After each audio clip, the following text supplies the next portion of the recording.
It's missing. No. Good morning. Today is Tuesday, February 4th, 2025. This is the New Hampshire House of Representatives Municipal and County Government Committee. I am Representative Diane Power. The committee has convened today for public hearings on 10 bills.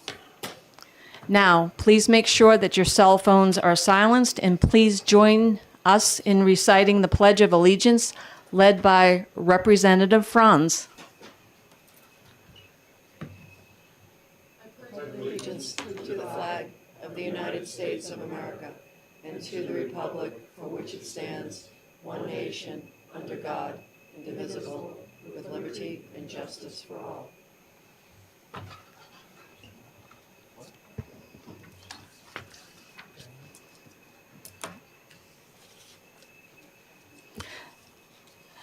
Thank you. Before we begin today, I have a few morning announcements. So the committee has convened today at 9:30 for public hearings. After the public hearing that is scheduled for 11:30, the committee plans to break for lunch. Then public hearings will resume at 1 p.m. I'm going to actually pass around the committee contact list. I forgot last time. I announced it but didn't pass it. So again, just please cross out your name if you do not want your contact information shared just with the committee. So I will pass it this way. So one other quick thing I wanted to mention is, in order to make the very best use of our time in committee, the chair has decided not to have the clerk call roll call attendance due to the fact that a quorum is not needed for public hearings. However, the clerk does record attendance at the beginning of executive sessions, which is not applicable for today. And I do believe that the ranking member is in agreement with this, and she's not here.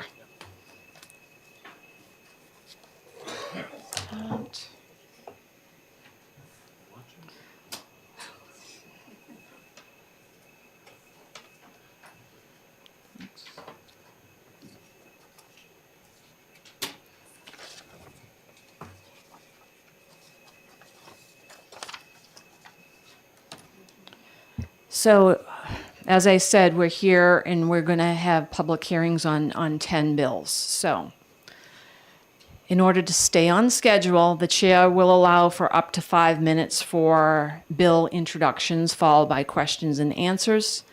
And the chair will also allow up to 3 minutes for in-person public testimony, with additional time allowed for questions and answers if the speaker allows.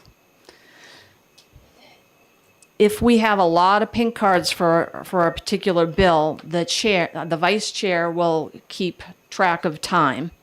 He's in a meeting right now. That's why I was not present here, because we have weekly meetings at 9. So the vice chair will keep track of the time, and you may hear like a buzzer go off, or the speaker should look for a pink card. If the speaker has written testimony, please indicate that and distribute it to Representative Karazinski if you have copies, and we'll pass it along the table so that all members get your written testimony.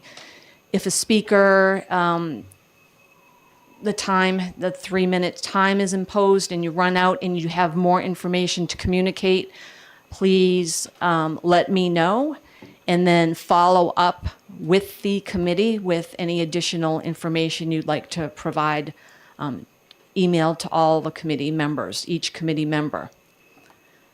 Finally, as a reminder to members of the public that provide in-person testimony here today, please remember to state for the record your name, who you represent, and your position on the bill. I don't have that laminated reminder card here because we're in a different room. So when the clerk is ready, we will begin our first hearing.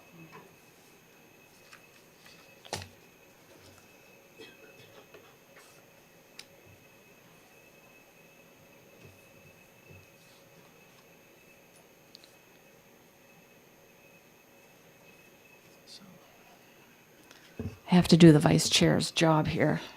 Just one moment.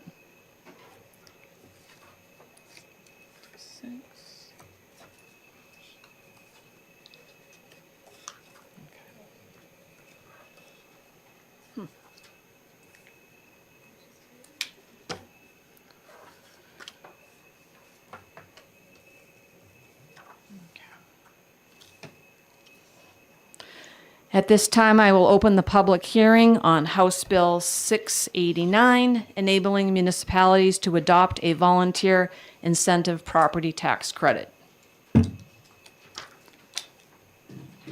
So I assume you're the prime sponsor, Representative, is it Hemingway? Hemingway, yes.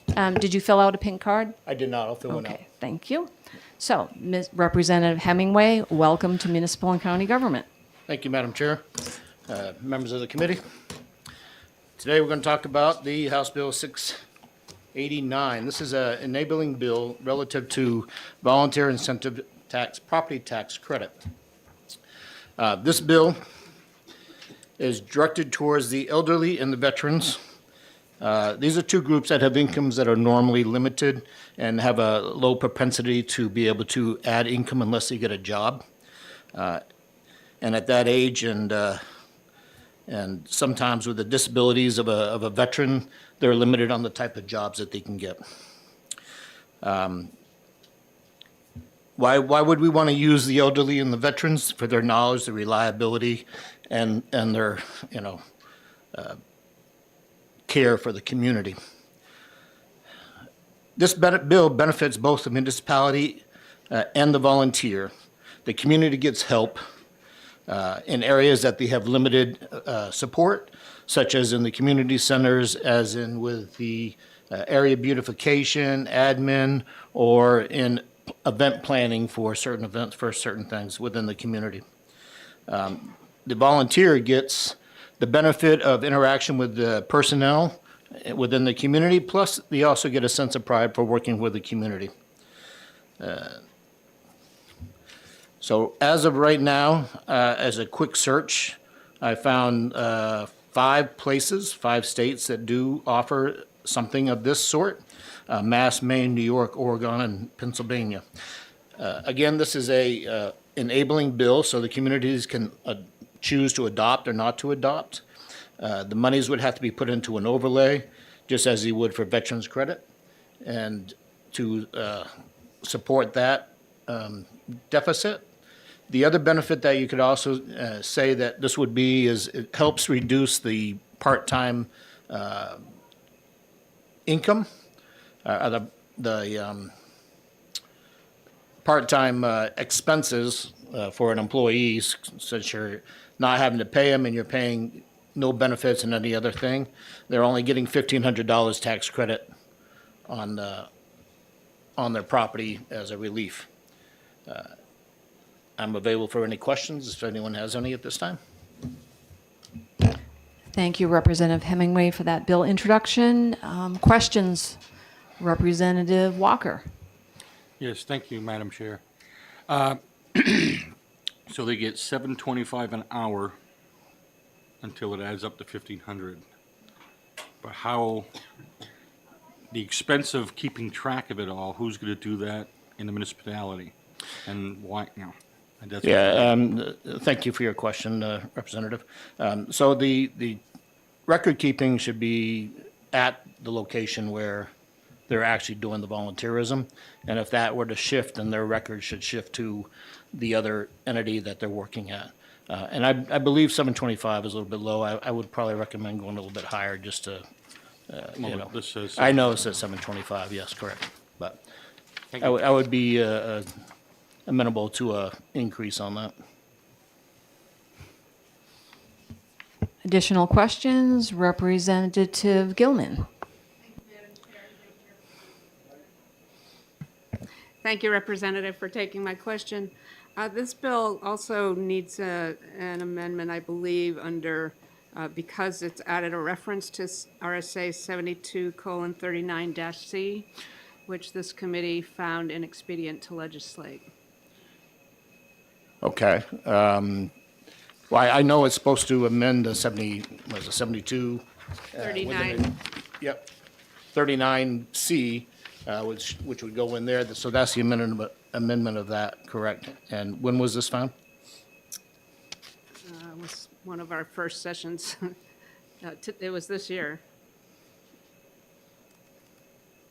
I don't remember what date we did it. It's 110. I believe this is the first I've seen it on the docket. But, No, I'm talking about another bill. Oh, okay. That we, I believe it was 110. Representative Gilman, the reference here in the bill is to a statute and not a bill? Correct, but they've added into the bill, into this bill, a reference to RSA that we already found an expedient to legislate in HB 110, I believe.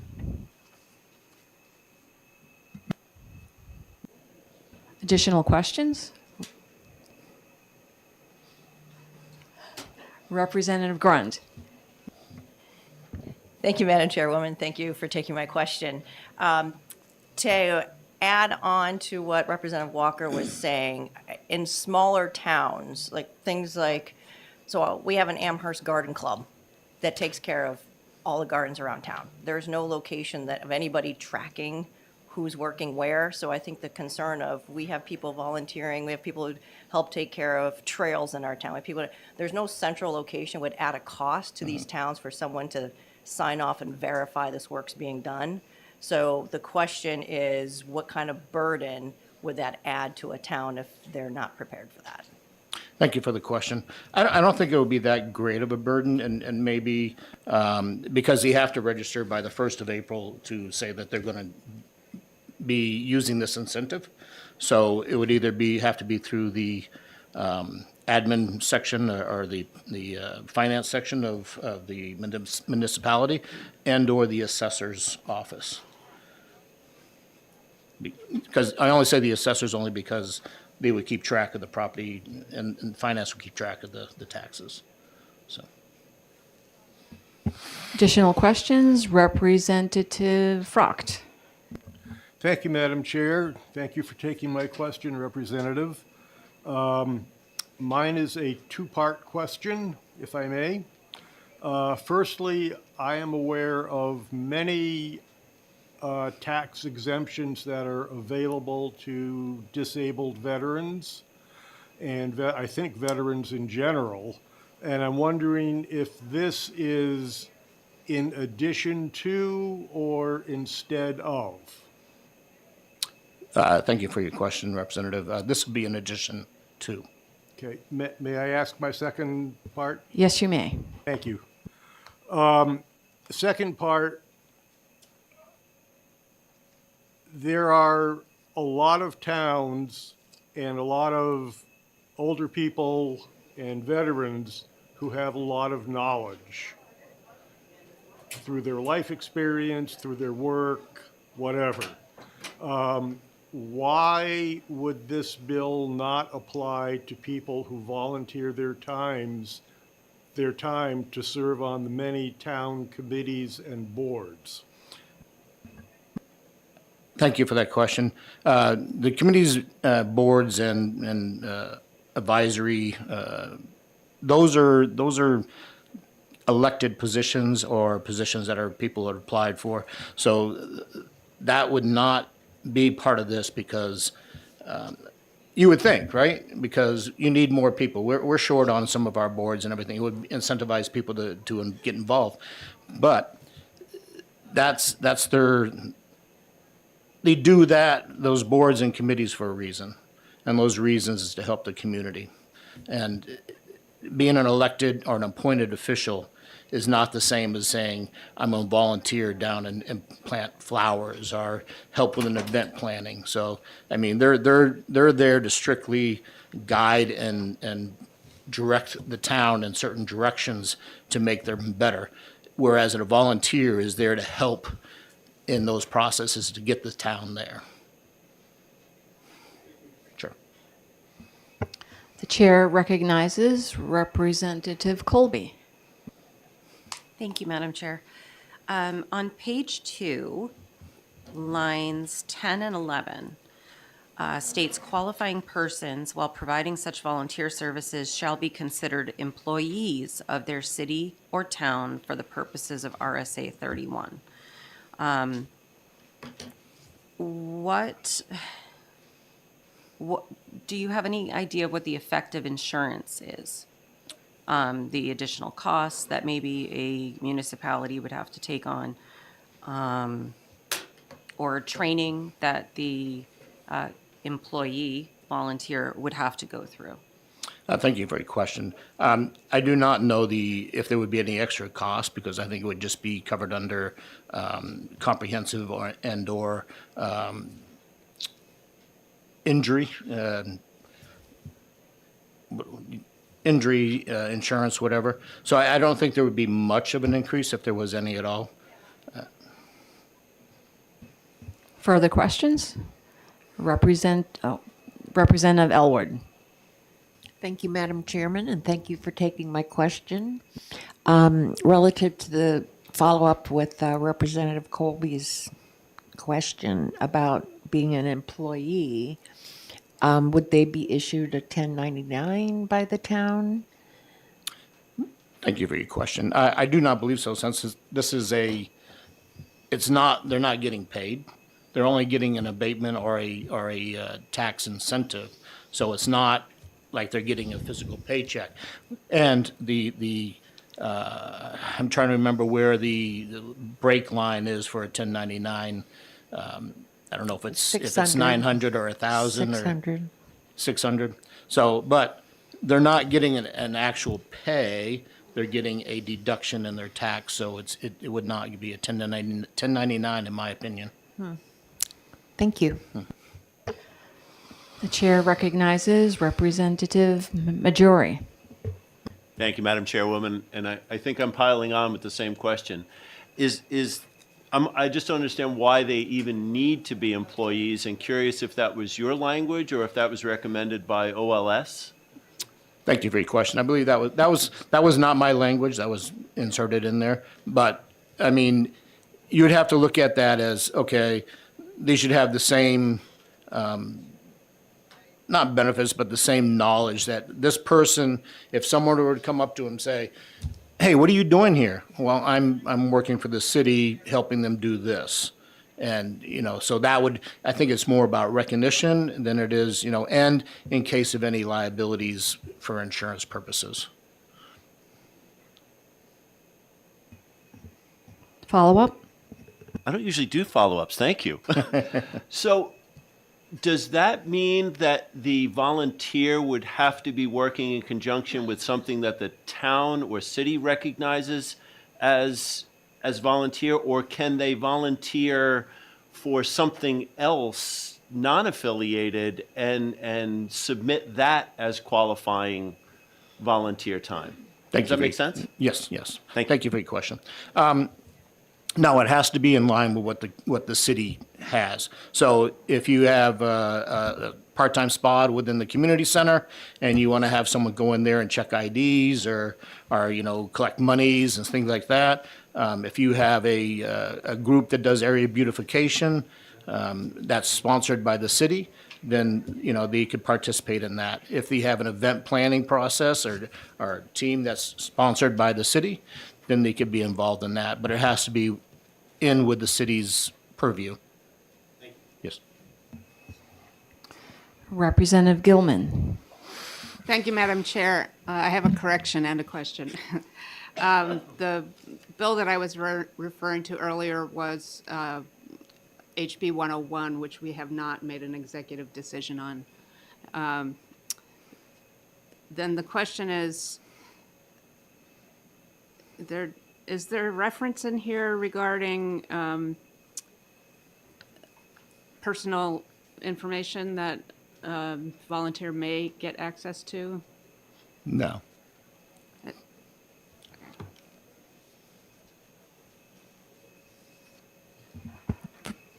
The chair recognizes Representative Grund. Thank you, Madam Chairwoman. At what point would a volunteer position cross into becoming an employee? For example, someone volunteers to clear sidewalks maybe they're using a city vehicle to do that, damage caused, what point is a person an employee versus a volunteer? Thank you for the question. I don't think that, for one, the volunteer will be driving any city vehicles, because that would be a higher liability, and the training, I'm sure, depending on a pickup truck or a car, yes, sure, that's fine, but there's still liabilities, and they still have to be, I know in the military, we have to be certified on whatever we drive, whether it be a Coleman lantern or a lawnmower or whatever, we still have to be licensed on that, and prove training. So, I don't foresee that would happen, and if that did, then they would probably have to go off the volunteerism incentive and move into a part-time position or a full-time position, and that would relieve the city of the overlay that they have. Yes, thank you. The chair recognizes Representative Walker for a question. So you got the April 1st deadline. Excuse me. So if I sign up for this before April 1st, but I don't do any volunteer work till it's warm, like May or June, do they get the tax credit? And they're just, you're hoping they work it off, or they have to wait for the following year? Thank you for your question. You have to wait until you actually do the work, because it's on a cost per hour basis. So as once you start, you can sign up in April and say you're going to do it, but nothing may be available because you don't like to shovel snow or whatever, and you'd rather mow lawns or trim. So you wouldn't have any cost sharing into that until you actually do the work on an hourly basis, and then that's kept track to. And when you reach that limit, then you get your incentive on your tax bill. Further questions? Representative Colby. Thank you, Madam Chair, and thank you for taking my question. Again, I'm just trying to understand the difference between an employee and a volunteer. Would an employee, if we are treated them as employees, would the employee policies within the town be applicable to the volunteer? For instance, background checks or drug testing or anything else that a municipality may require from their employees? Thank you for the question. If by chance that's where they needed that person, then I would suppose so. But I would anticipate that most of the volunteerism would be in areas that do not have to worry about those types of background checks and other training that they may need, because you're looking at community center, maybe helping out on an event down at the park, that's city sponsored, or those types of things. So I don't foresee that that's going into those positions. The chair recognizes Representative Murphy for a question. Thank you, Madam Chair. Thank you, Representative, for taking my question. It's actually a two-part. Isn't this a form of bartering, and what are the IRS implications of this? Thank you for your question. I suppose you could call it a type of bartering. I do not know what the IRS impact on this would be, because you're getting a discount on your property tax. So you don't really report that to the IRS, and you can also, but you're getting an incentive. So could you put that in as a charitable donation on your IRS? I would say you have to talk to a tax attorney on that. But with the thresholds being so high, and being an elderly and a veteran, probably you wouldn't reach the threshold to do a itemized deduction, and you'd probably end up taking a standard deduction. So there probably wouldn't be much. But again, I would consult with a tax attorney. Additional questions? Seeing none. Representative Colby. Just for clarification, page 1, I would say lines 8 through 12. It states no resident shall receive a total property tax credit greater than $1,500. But yet it can be combined with any additional credit or exemption that they already qualify for. So if my municipality has a $750 all veterans tax credit, is the total that they're allowed to achieve 1,500, so that veteran would only be entitled to another 750 to get to? I'm just confused as to the language. So one says total greater than, but it has to be in addition to, in a combination with. Okay, thank you for your question, and thank God your municipality gives $750 for the veterans credit, if they do.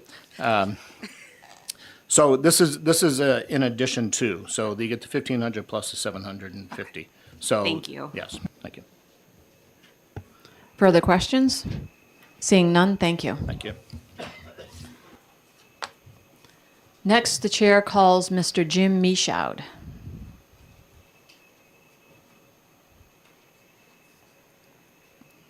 Welcome to Municipal and County Government.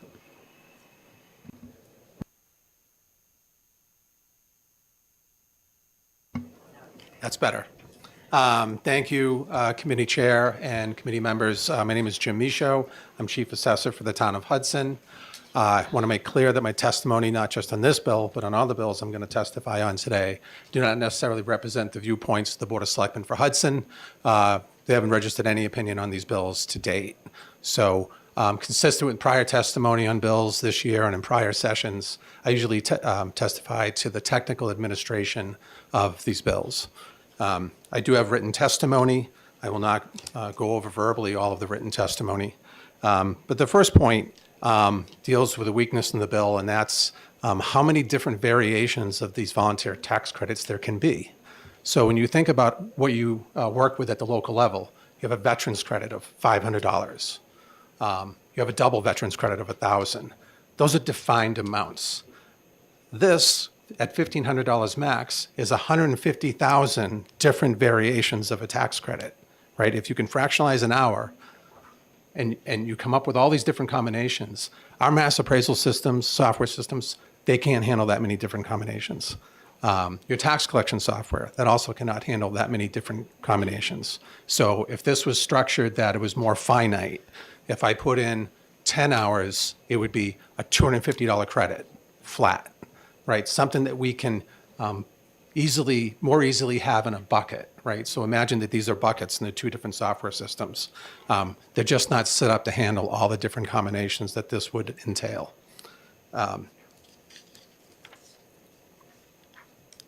It states that it's a tax credit for veteran and elderly, but it's not just veteran and elderly. There's references to disabled veterans, totally and permanently disabled. There's references to disabled people that are Social Security disabled. So I don't know if additional language to clarify that, right? In one part it says this, in another part it expands on it. I think someone touched on this, volunteer tax credits. Would this deplete existing committees and boards that people serve on for which they do not get compensation? And they might turn around and say, I think I'll leave this and do some volunteering. You know, might that have an impact upon your local efforts to fulfill your municipal boards and committees? An unintended impact possible. As far as limiting the overall fiscal impact of the program, so in Hudson, we have about 1,273 between veterans credits, elderly exemptions, totally and permanently disabled. If just half of those folks put in a volunteer effort at $1,500, that would be almost $1 million in tax credit that would be shifted over to all the other taxpayers in the community. It doesn't decrease the amount of money, as we know, locally, right? It's a shift. And I'm not sure if that's considered a limited fiscal impact. It's not a limited shift in the impact. So imagine Manchester versus Marlow, right? We have some issues of scale with this. Does the tax credit get divided between two tax bills if you're a two tax bill community? We do that, right? But it doesn't state that that's the case.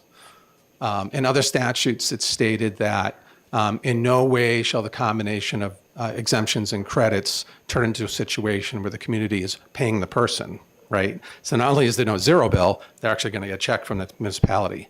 That language is not in here. There are other statutes that you can pull that language in if you want to choose to amend this. And to wrap up, I know in 2010, and this is in my written testimony, House Bill 1489 was a proposal to adopt a volunteer incentive property tax credit. That was found ITL'd by the committee back then, and the House was voice vote ITL as well. I'm not saying passed as prologue, but this committee, the legislature, has looked at this issue before. And then subsequent to that, there was a bill dealing with volunteer firefighters and having them work some kind of tax credit in. And that didn't pass muster either. That's the gist of my questions, Madam Chair. Thank you for your testimony. Questions for Mr. Michaud? Seeing none? Thank you. Thank you.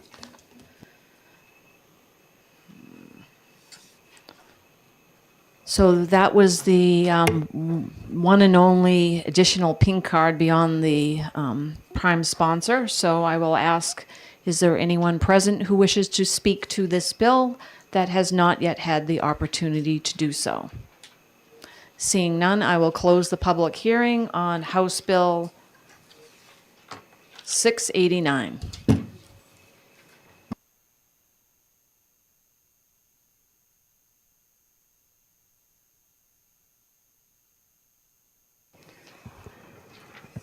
I apologize. I forgot to indicate Representative Gilman to report out the blue sheets. But you can do that now. Thank you, Madam Chair. In today's blue sheet, the one representation is neutral. The online testimony is 3 in support and 7 opposed. Thank you.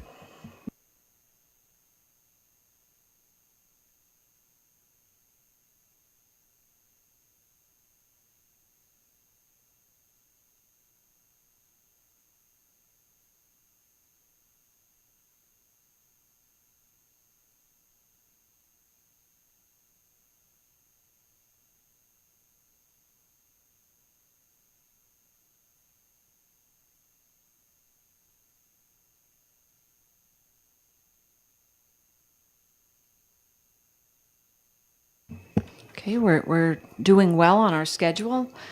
So at this time, I will open the hearing on House Bill 766, enabling municipalities to adopt an exemption from the local education property tax for certain elderly residents.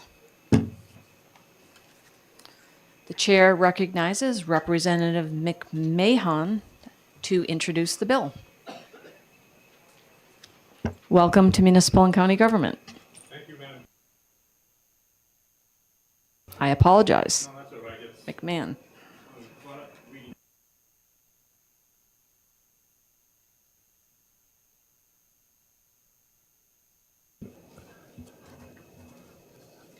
Good morning, members, and again, thank you for the opportunity to speak before you on House Bill 766. The reason for this bill that I bring to the table is the goal of providing an environment of allowing our aggressively mature population, otherwise known as elderly, to stay in their homes. I'm also a professional realtor, and this is my 12th term at the State House. And what I've learned over time is in planning for a reality future in the context of identifying the need and then providing avenues of opportunity, increase the quality of life. And relative to this bill, we have found that our elders that have committed to their towns for decades and would like to stay in their town, and I say would like to, they choose to, but ultimately when the economics play a role, higher authority ends up influencing what the decisions are, they end up leaving town and many times leaving the state. And as we all are aware as representatives and senators, the housing challenge we have in our state is front and center from the governor on to us as well. And it's the meeting that challenge is what I bring to the table for your consideration here. Specifically, this is a goal. The goal here is to provide an avenue by option of the cities and towns who know their population best to reduce the obligation, in this case of the school property tax, which is the biggest impact on our tax bill, for our elders who have, and per the bill, as it states, the qualification is those who are 70 years of age and older, have lived in their residence for 30 years, and also a criteria is have no more than $750,000 in saved assets. And now saved meaning a savings, and as other bills that you may have seen in the past, their vehicle would play a role in the asset base as well. The key is paying their bills, inflation that we're dealing with, and other tax effects has made it a challenge for our elders to stay in their homes. And the choices of where to go is in many of our smaller towns is not to promote overdevelopment.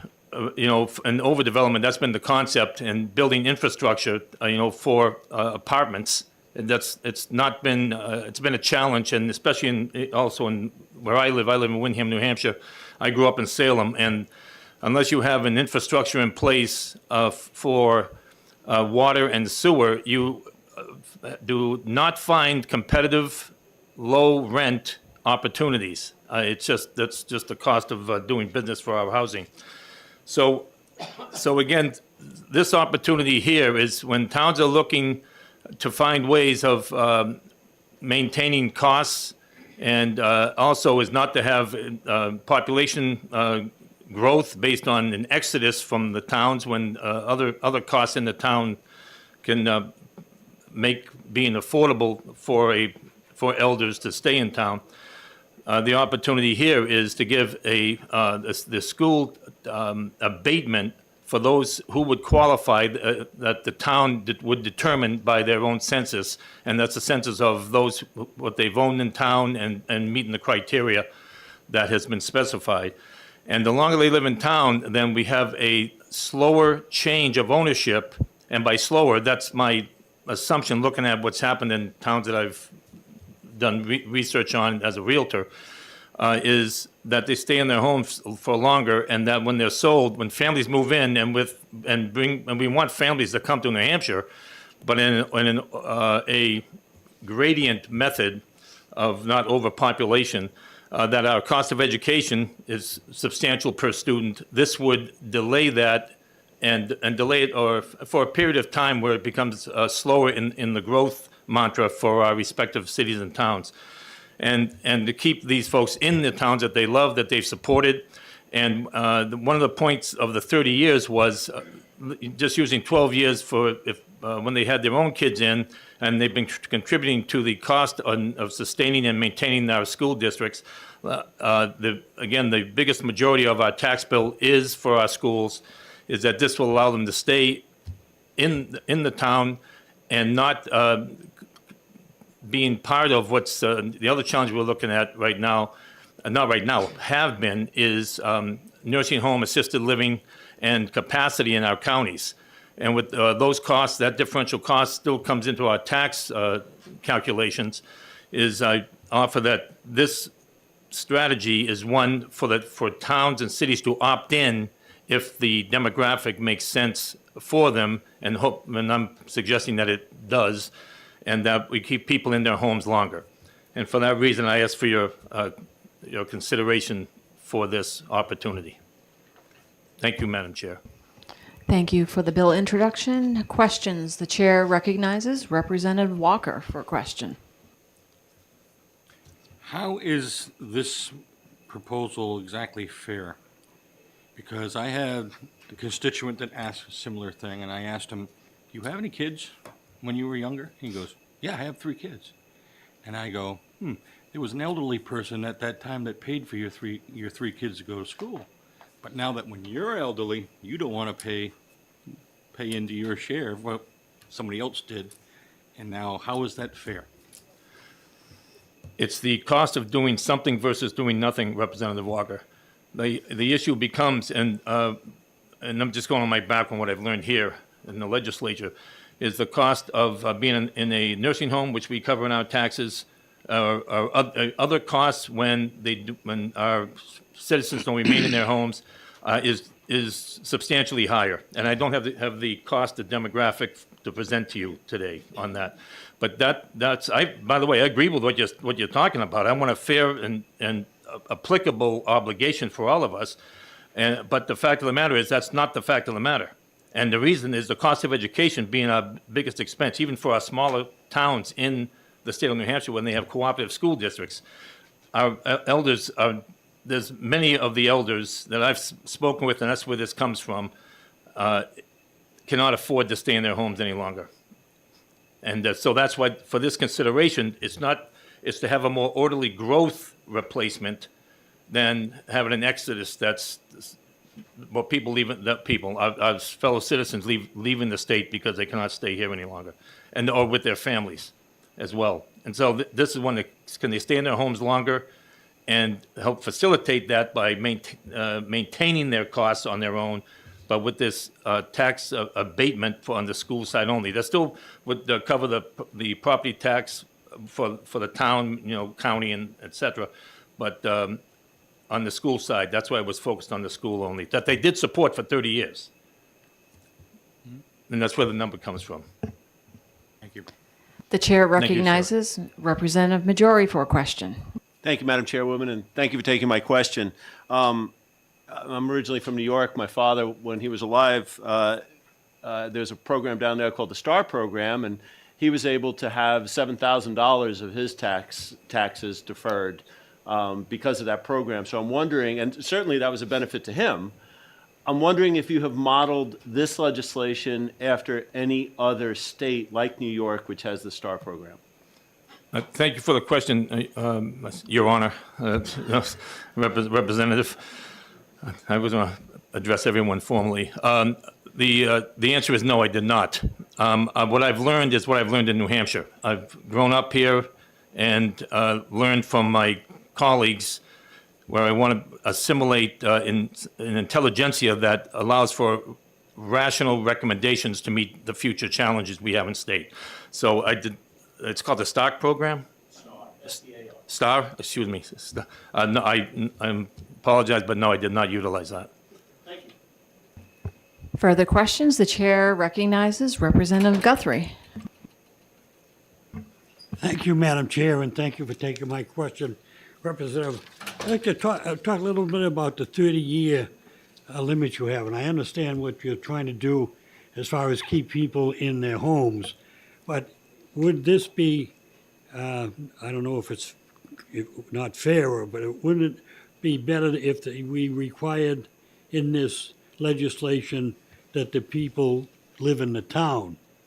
My concern, and we're neighbors. I'm from Hampstead, and I'm just thinking of myself, and I downsized, and I moved into a park with instead of a regular house, but I stayed in the same town, so I would qualify for being in the town for 30 years, but I didn't live in the same house for that 30 years.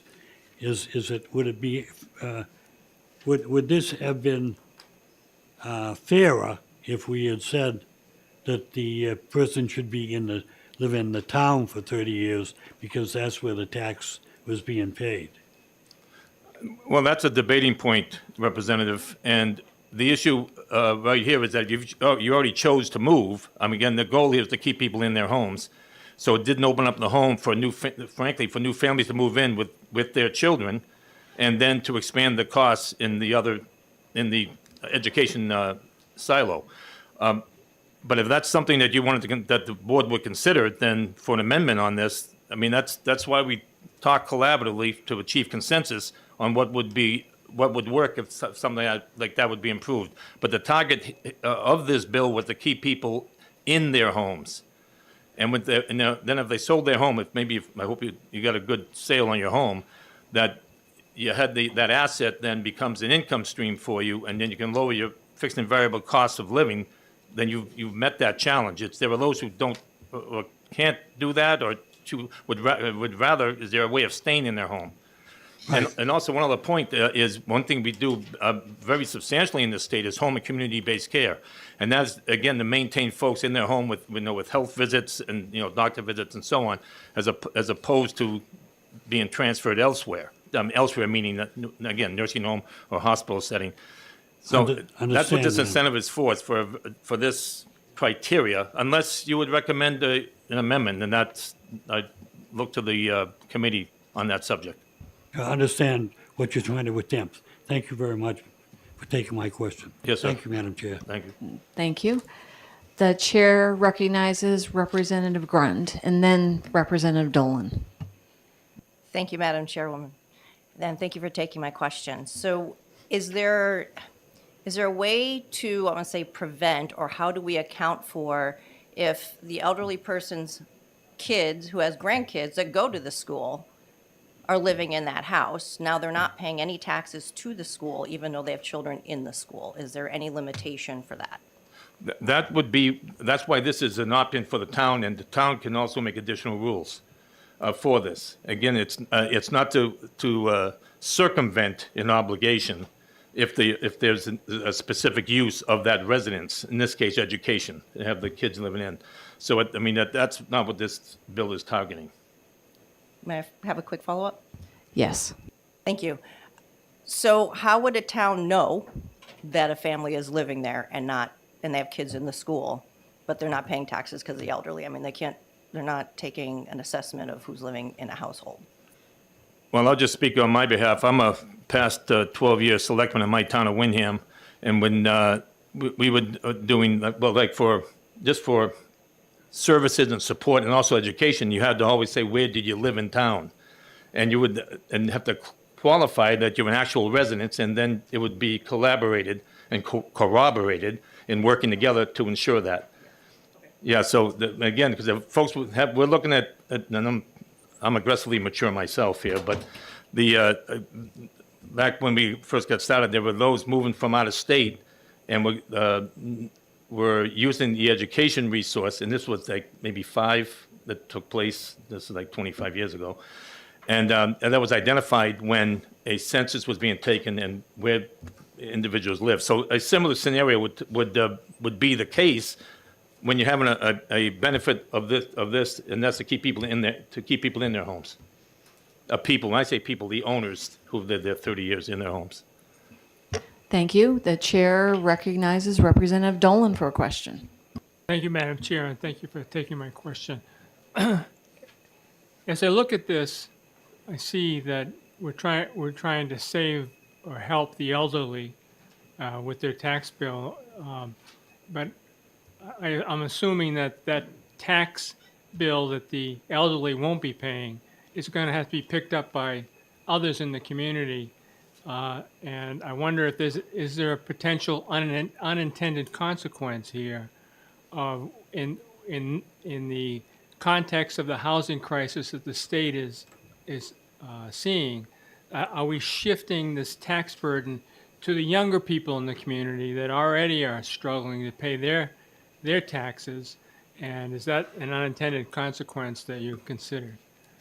Yes, that was, and as one who's has worked hard and not always successful at having a balanced tax base established in a respective town based on future planning of what's coming in your town. In this case, like in the town of Windham, when we used to go for schooling to Salem and then to Pinkerton, we had our own school district coming in. That's been the biggest impact in the town of Windham. And what the town, and this is where the town chooses what to do, is their policy still was not to allow economic development to take place to meet the additional costs. And we have zoning that does not allow overdevelopment either. So this is a town responsibility on determining what's the best thing for the respective town council or board selectmen to determine to do. And cost-wise, the savings would be approximately $9,000. And when you're looking at, from our tax rate, it's in what the impact would be, and I don't have the exact number, but the impact would be in the cents, as in pennies, for that difference in the revenue stream being made up. And we're not, and we have in our town, and we have a fellow gentleman that have worked together on this bill as a constituent who's going to speak a little bit to this, is that it just in dealing with how many elders that would qualify for this, it's a small demographic. I was trying to get it to OLS. I didn't have it to all towns. I mean, I have all the tax assessments, but couldn't get that population. But that's where it comes to the respective town has the determination to see if this makes sense in keeping their citizens in town, and also a way of controlling the biggest cost impact on growth is when more families move in. Thank you for the answer. Yes. I would just remind anybody that's going to speak, don't repeat the same answer to different questions, because we've already heard that information and we do have additional speakers. So the chair now recognizes Representative Colby for a question. Thank you, Madam Chair, and I might be able to help you, Representative, a little bit. In Wyndham, we have age 65 and over, you have 2,542 residents as of 2022. It's the most recent I have here. In 2024, 65 plus elderly exemptions were $12 million. How do you anticipate that number growing?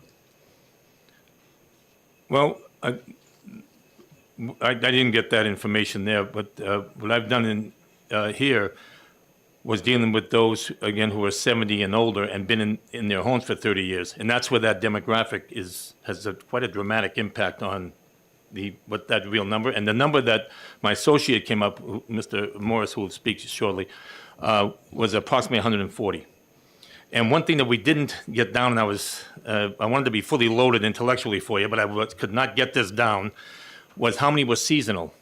So, so full-time, and then in Windham, we have, Cobbett's Pond and so on, but was not in so many other of our towns where properties that are owned by our elders, but they're not their primary residence. And so that 140 plus did not account for how many are seasonal. But that's where that research comes in, dealing with with how that's interpreted on by the cities and towns. So this isn't to circumvent or to force a mandate from the state onto our cities and towns. It's here's an opportunity and a framework for performance that to help for the reasons already stated. But thank you for that, Representative Colby. Follow up. Thank you, Madam Chair. Just lost my train of thought, but if you would like this, Yes, I would. That You might wanna- help you out. I can pass that down. Don't we already, as municipalities, don't they already have an option to adopt an elderly exemption? And could they, within those elderly exemptions, modify to make things more palatable or affordable for people in their communities?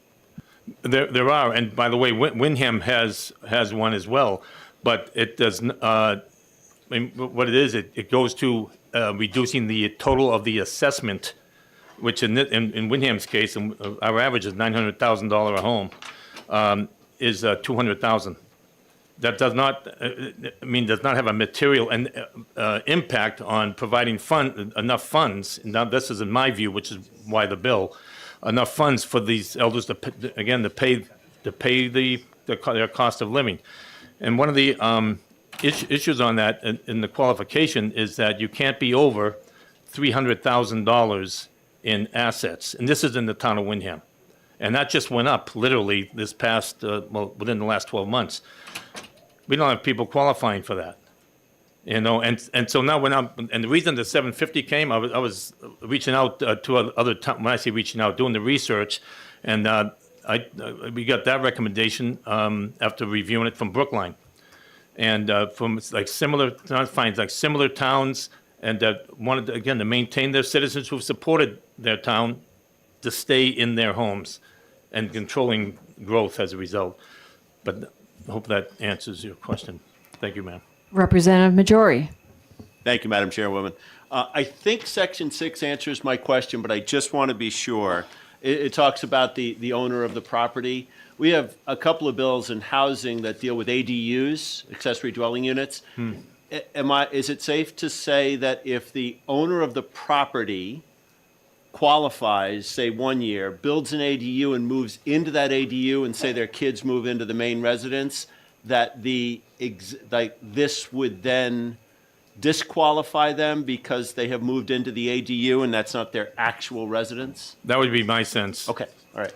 Yeah, I appreciate the very specific, the ADU issues, both attached and detached. Right. As you know, we had on bills coming. Right. Not coming, but voted on. But you're right, sir, no, that would not be Okay. be a qualification. Thank you. Further questions? I have a quick question. You had mentioned in your bill introduction that you said the town will vet recipients. I may have missed it, but would a resident need to apply and qualify? And the point that I'm making is this automatic, or would the recipient actually need to fill out an application and show some sort of proof that they fulfill the qualifications? Yes, it's an application function, and for review and compliance by the authorities having jurisdiction in the town, and specifically the assessor. I would say the assessor. In filing this bill, did you consult with DRA? Yes, matter of fact. Thank you. A number of entities. I don't have the notes in front of me, Your Honor, but yes, I did. Further questions? Representative Gilman. Thank you, Madam Chair. I just wanted to follow up on the question about family that lives in a house and has children that are going to school, but the house name is in the 30-year resident. Would there be a discussion between the town's assessor and the school's attendance records that will add on to the burden of the assessor? Asking a question that would add a burden to an assessor? Well, with all respect, that's not a burden. That's what the assessors are supposed to do. And I would say that that's not a burden, but it would be a question of ownership and occupation. Who's occupying the property, and that would be what the Board of Selectmen of the town, City Town Council would ensure would be the rules for those who would qualify for this exemption. A follow-up, Madam Chair? Quickly? Yes. So if I understand correctly, the select board would set rules that say if a grandchild is permanently a resident of that property, then this does not qualify to the person applying? I would say that at this point, outside of a revision on some wording, that's the intent of this. It's not to circumvent or taxation that's appropriately obligated. Again, this is a housing issue to keep our elders in their homes. Yes, ma'am. Further questions? Seeing none, thank you. Thank you, Madam Chair. Thank you, committee. At this time, the chair recognizes Mr. Jim Michaud.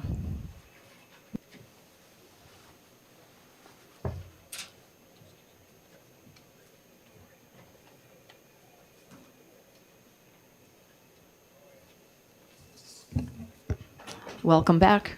Good morning, Madam Chair and committee members. Thank you for the opportunity to testify. For the record, my name is Jim Michaud, Chief Assessor for the Town of Hudson. What I said prior holds. My views don't necessarily represent the views of the Board of Selectmen for Hudson. They have not registered an opinion on this bill. speaking to the administrative aspects of the bill, it's looking for communities to be able to adopt an exemption from the local education tax. But we don't know what the local education tax is each year until we issue the bill.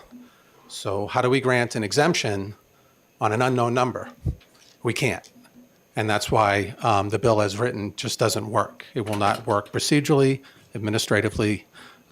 This is not uncommon with some of the bills that come in front of you, not just this year, but in prior years. We have to understand how the tax administration, how the tax bill process works.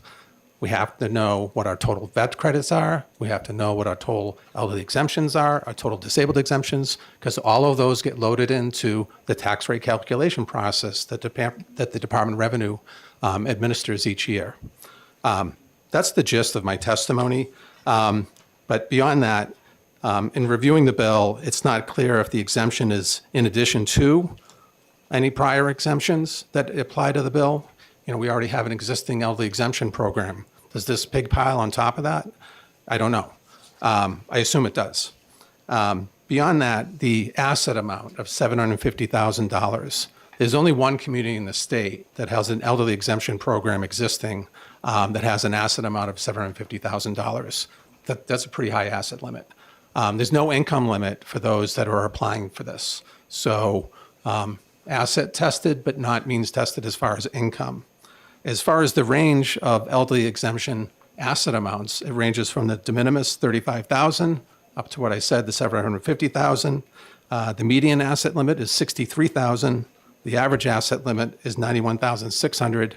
This is all from NHDRA online 2023 tax year.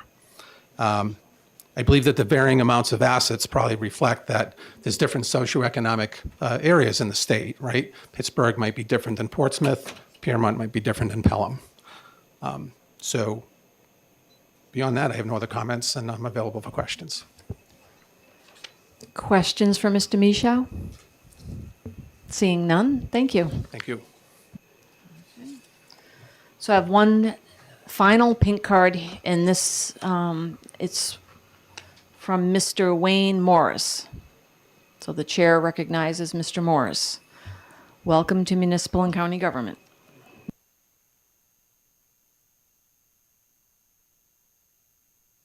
Yep, okay. Good morning, committee members. My name's Wayne Morris. I'm from Wyndham. First, I'd like to thank Representative McMahon for sponsoring House Bill 766, as well as my 4 other Wyndham representatives and Representative Weiler as co-sponsors. As Representative McMahon has pointed out, House Bill 766 attempts to allow senior citizens who have made a commitment for over 30 years or more to their community to stay in their homes. I'm going to change glasses here. Yeah, there we go. Just as in 2023, the average age of a first-time home buyer in New Hampshire was 35 years old. In 2024, that age has increased to 38 years. With this in mind, when one looks at the parameters set in House Bill 766, the current new homeowners will have paid school taxes for the next 32 years in order to take advantage of this elderly exemption, while also needing, as you know, to meet the asset limit set out in this bill. As first-time home buyers in 1980, little could my wife and I imagine we would be paying school taxes for the next 45 years. We have no issue with paying it forward for well-educated children, but with retirement, the meaning of being on a fixed income has hit with a new hit us with a new reality. House Bill 766, I believe, addresses the ongoing needs of an aging population that still require municipal services such as police, fire, and EMS, perhaps even more than when younger. As you know, municipal and state tax will not be exempt from payment. Overall, the exemptions allowed in House Bill 766, I believe, help stabilize a community's tax base by keeping elderly in their homes. Whereas if they need to abandon them because of the inability to keep up with an ever-increasing tax burden, new families with children or new first-time home buyers planning families in the future would replace them. This adds to the school tax impact. Anecdotally, the above scenario was exactly what happened to my wife and I over the 45 years we have been residents of Wyndham. We were once the new homeowners with elderly neighbors. We now see families with children moving into our neighborhood, which not that long ago, when there was only a handful of children at the local school bus stop, we now have a whole new generation of children taking the same bus route my daughter took 23 years ago. Mr. Morris? Yes. Would you be able to wrap up your testimony? And I'm there. Yep. Okay, thank you. One more paragraph. I would hope you see House Bill 766 as a measure to allow elderly residents who have shown a commitment of 30 years or more to their communities, the ever-increased, to age in their own homes without the added tax burden, which may force them to make a decision to have to leave behind a life started and nourished what seems to be a lifetime ago. Thank you. Any questions? I Yep, don't know. thank you for your testimony. And- Questions for Mr. Morris? And just a remark to the, as far as the tax burden being spread to younger families, I have, my daughter was in school for only 12 years. I've been paying taxes without children in the school system for 26 years. That is kind of, spread the tax burden to me for the people who have children. So from that standpoint, that would be my comment in regards to, spreading the tax burden to other families. It's been spread to me for 26 years, so that's it. Thank you, sir. So, thank you. So I have a pink card here, and the bill number is not a bill number that we're scheduled to hear. So, is there a Mr. Ben Saul here? Could you raise your hand? What bill did you want to speak on? 625. Okay. Could you amend your card and then pass it back? Thank you. Okay.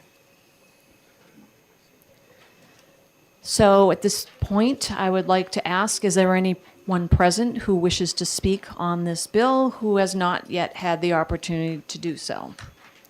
Seeing none, the chair recognizes Representative Gilman to report out the blue sheets. Thank you, Madam Chair. On the remote sign-in, we had 1 in support and 12 opposed. And on today's blue sheet, we have 2 in favor and 1 neutral. Thank you. And with that, the chair will close the public hearing on House Bill 766.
At this time, the chair will open the public hearing on House Bill 625 relative to enabling municipalities to levy payments against nonprofits at a percentage of their assessed property values. The chair now recognizes the prime sponsor, Representative Bolton, to introduce the bill, and I do not have a pink card, so when you're all set, when you're done introducing the bill, just fill out a pink card and then pass it along. Oh, okay. It was tardy. So where is it? Okay. Just put this at the end. Thank you, Representative Bolton, and welcome to municipal and county government. Red button would be helpful.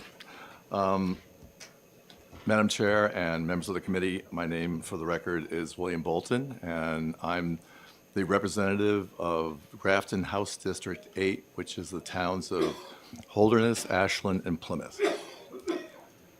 In addition to being a representative, I'm also the vice chair of the Plymouth Select Board, and I've been on the Plymouth Select Board for the past 12 years. And I may just be getting off, we'll see. In addition to that, I'm also the executive director of Transport Central, and Transport Central is a 501c3. It's an agency based in the Whole Village building in the town of Plymouth, and we provide non-emergency medical transportation at no charge for elderly and disabled individuals. Transport Central serves a 19-town catchment area, with Plymouth being centrally located. Our drivers use their own vehicles. They're DOT certified. And in the past 11 years now, we have driven over 1.7 million miles, our volunteers, in carrying people to their medical appointments. House Bill 625 was written as an enabling legislation to reduce property tax numbers, or the burden rather, of those cities and towns with a large share of nonprofit agencies, such as Plymouth. According to the New Hampshire Division of Revenue Administration's report, 2023 comparison of full value tax rates, Plymouth is ranked 7th out of 228 municipalities listed, and 7th from the bottom. This is primarily because 53% of Plymouth's taxable property is owned by non-tax paying nonprofits, leaving all the cost of the town services being paid for by the remaining 47% of the property owners. Regardless, all the residents, all the businesses, all the nonprofits receive every benefit that is provided by the town of Plymouth and is funded by the town of Plymouth's taxpayers.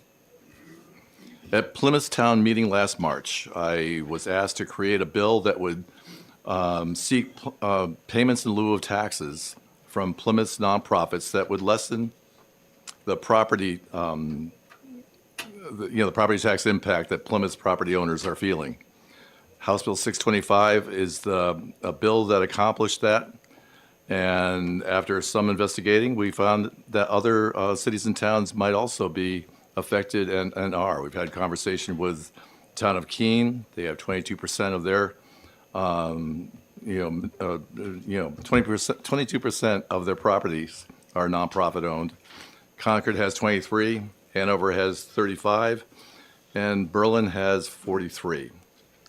So this bill is enabling legislation, which means that the municipality must decide to enact it or ignore it. And if a town wishes to adopt it, the town shall pass an ordinance or bylaw to provide an agreement between the municipality and the nonprofit. The nonprofit may provide for exemptions from the payment, and they can do this by articulating regional or local benefit. And also, they may be able to describe their financials aren't adequate to pay the 25%. So that's up to the town to consider.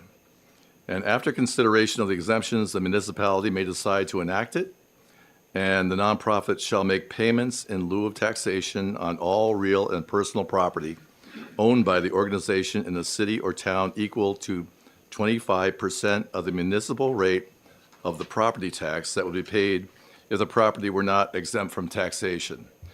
And I probably don't have to explain, but the municipal rate of the property tax is simply the monies that go towards support of the town. It's not including education and county taxes. So 25% of that number. Regardless, I urge the committee's passage of HB 625, and I'd be glad to take any questions. Thank you, Representative Bolton. Questions? Seeing none, thank you. Great, thank you. So at this time, I have 8 pink cards. So there's 8 individuals wishing to speak to this particular bill. So many of you may not have been in the room when the committee here started public hearing, so I'm just going to quickly review. So for subsequent speakers here, after the prime sponsor, we will allow up to 3 minutes for in-person public testimony, with additional time allowed for questions and answers. If the vice chair here is going to keep track of that time. If the speaker has written testimony, please indicate such and give it to Representative Karazinski at the end of the table there, and we will distribute it to the committee members. And importantly, if a speaker has more information that they would like to communicate to the committee with regards to this bill, also let me know, and please follow up with something written and email that to all the committee members.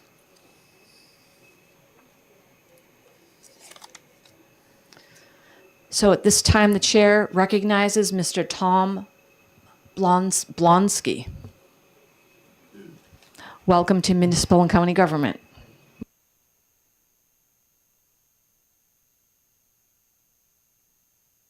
Is that better? Great. My name is Tom Blonsky. I work for Catholic Charities New Hampshire. We are a large statewide nonprofit human services organization that provides a huge array of social services and healthcare services to the poor and vulnerable across New Hampshire. We run the New Hampshire Food Bank, serve a large Medicaid population in our 7 nursing homes and senior independent living apartments. We also offer transitional housing for veterans and moms in recovery, sliding scale fee counseling, no fee light and intense case management at our 8 district offices, caregivers and Monadnock at Home programs that serve fixed income seniors with free transportation to medical appointments and food delivery. This is just a sample of our outreach. We receive referrals from CAP agencies and city and town welfare departments and annually provide just shy of $24 million in free or reduced cost services to our clients. To tax us on top of what we already generously contribute to the many communities in which we're an integral part would force us to either cut services in particular towns or begin to charge or to raise fees. This would be akin to instituting a regressive tax where the ones who need our services the most are the same ones who would be most severely affected. I strongly oppose the passage of HB 625. Thank you. Any questions? Thank you, Mr. Blonsky. Questions? Seeing none. Oh, sorry. Representative Colby. That's my fault. Thank you, Madam Chair. Could you give us some insight on how your services offset cost to a municipality? So often when there might be federal dollars flowing through a particular quasi-public agency that aren't timely, we might get referrals to help with rent assistance, for example, or heating assistance, or food assistance. That happens on a number of occasions. We've often seen in city welfare departments where they're running at a surplus and they should be payer of a first resort, and they're referring to us first before there is any help administered at the town or city level. Okay, thank you.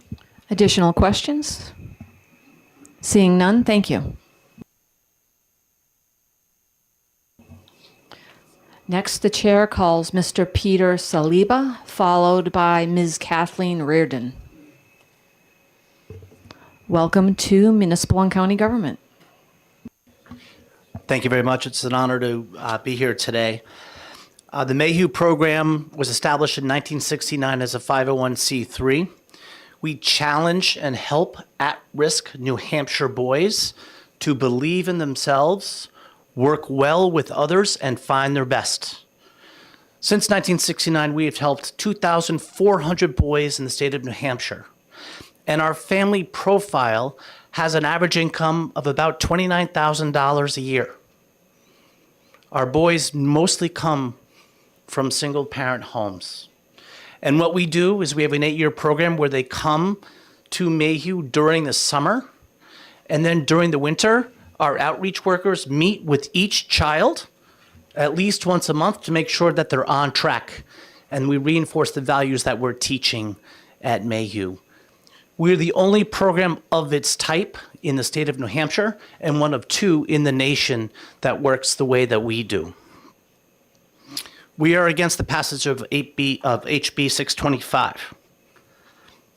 Mayhew owns 39 acres of land that has been assessed at $5,465,000, which transfers into a tax liability of approximately $129,000.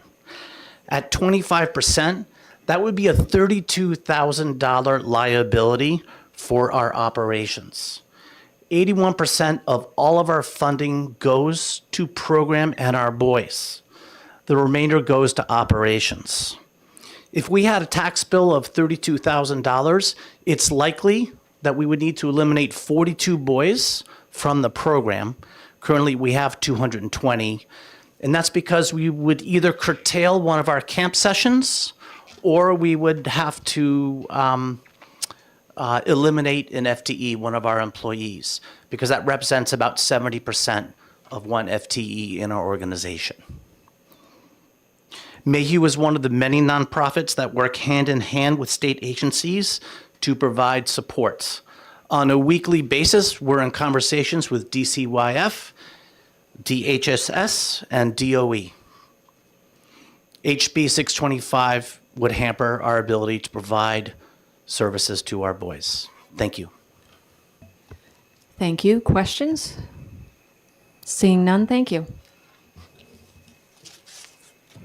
Next, the chair calls Ms. Kathleen Reardon, followed by Mr. Brody Deshays. Good afternoon and welcome to Municipal and County Government. Thank you, Madam Chair and members of the committee for hearing me today. For the record, my name is Kathleen Reardon. I'm the CEO of the New Hampshire Center for Nonprofits, which is a nonprofit organization that exists to strengthen and give voice to New Hampshire's nonprofits. We have more than 800 members and represent their interests here. We have strong concerns about HB 625 and the implications that it will have on nonprofits' ability to serve our communities. As you consider the legislation, I would ask you to think about a few things. One is the important, significant role that nonprofits play in our communities. Here in New Hampshire, we rely on nonprofits heavily for a diverse array of services which in some other states are performed by government. Nonprofits are strong partners with government, providing services such as those you've heard about today, affordable housing, homelessness services, healthcare, mental health, our substance use disorder prevention, and more. They are also drivers of our economic vitality, stewarding our natural resources, providing cultural resources as well. They are a part of why New Hampshire is such a great place for all of us to live and for people to visit as well. In addition, most of New Hampshire's nonprofits are quite small. According to IRS data, 70% of our 501c3s have revenues or budgets under $100,000. This kind of tax would be devastating and may even bankrupt them. And as you've heard today, even those larger organizations, it would have a significant impact on their ability to perform their services. Most nonprofits receive a lot of their funding through restricted mechanisms, and so they are not able to simply absorb these kinds of cost burdens. Finally, I would add that our statute already allows for pilots, and it is a local issue that municipalities can negotiate in good faith for voluntary payment in lieu of taxes from nonprofits, which is a bit of a compromise because The reason that nonprofits and the public policy decision has been made for nonprofits to be exempt is in recognition of the significant services that we provide to the community. So in closing, I would just urge you to vote this inexpedient to legislate, and I'm happy to answer any questions. Thank you for your testimony. Questions?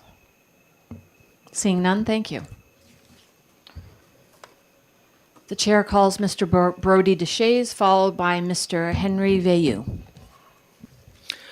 Thank you, Madam Chairwoman, and thank you to the committee for taking my testimony this morning. For the record, my name is Brody DeShays. I represent the New Hampshire Municipal Association. We are a nonpartisan nonprofit that represents every municipality voluntarily in the state of New Hampshire. They're voluntary members and they've chosen to be members.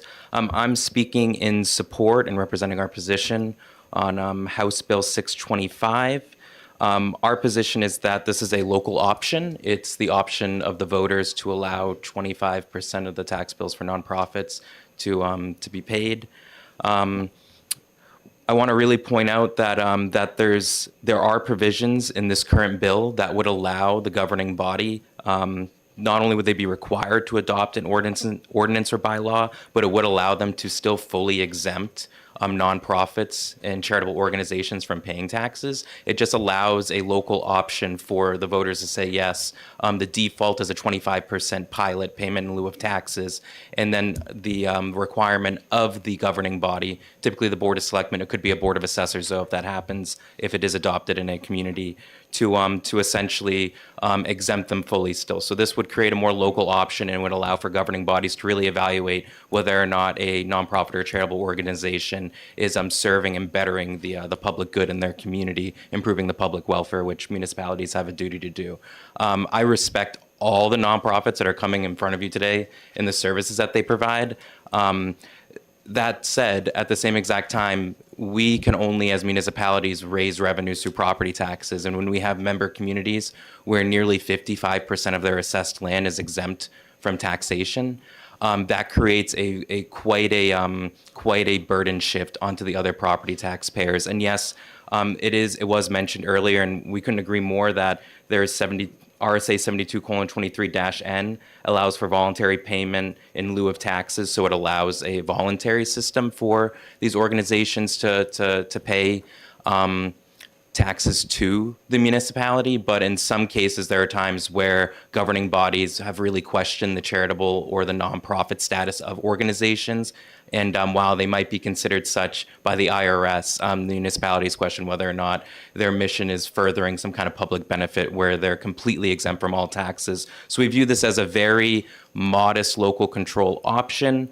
I think our one technical thing that we'll point out is that it would be nice if, in establishing this new section of state RSA, that there's some kind of citation that it doesn't overrule any existing voluntary payments in lieu of taxes under RSA 72:23-N, or that it's explicitly stated that that can still happen. So you could go both routes, right? If a nonprofit wanted to pay more than 25% of a pilot of its total, its assessed property tax, then it could. If they wanted to pay less, that could be negotiated. So allowing for these proposed statutes to not overrule the existing 72:23-N. So you have kind of two local options. So that would be our one recommendation, and I will take any questions from the committee if there are any.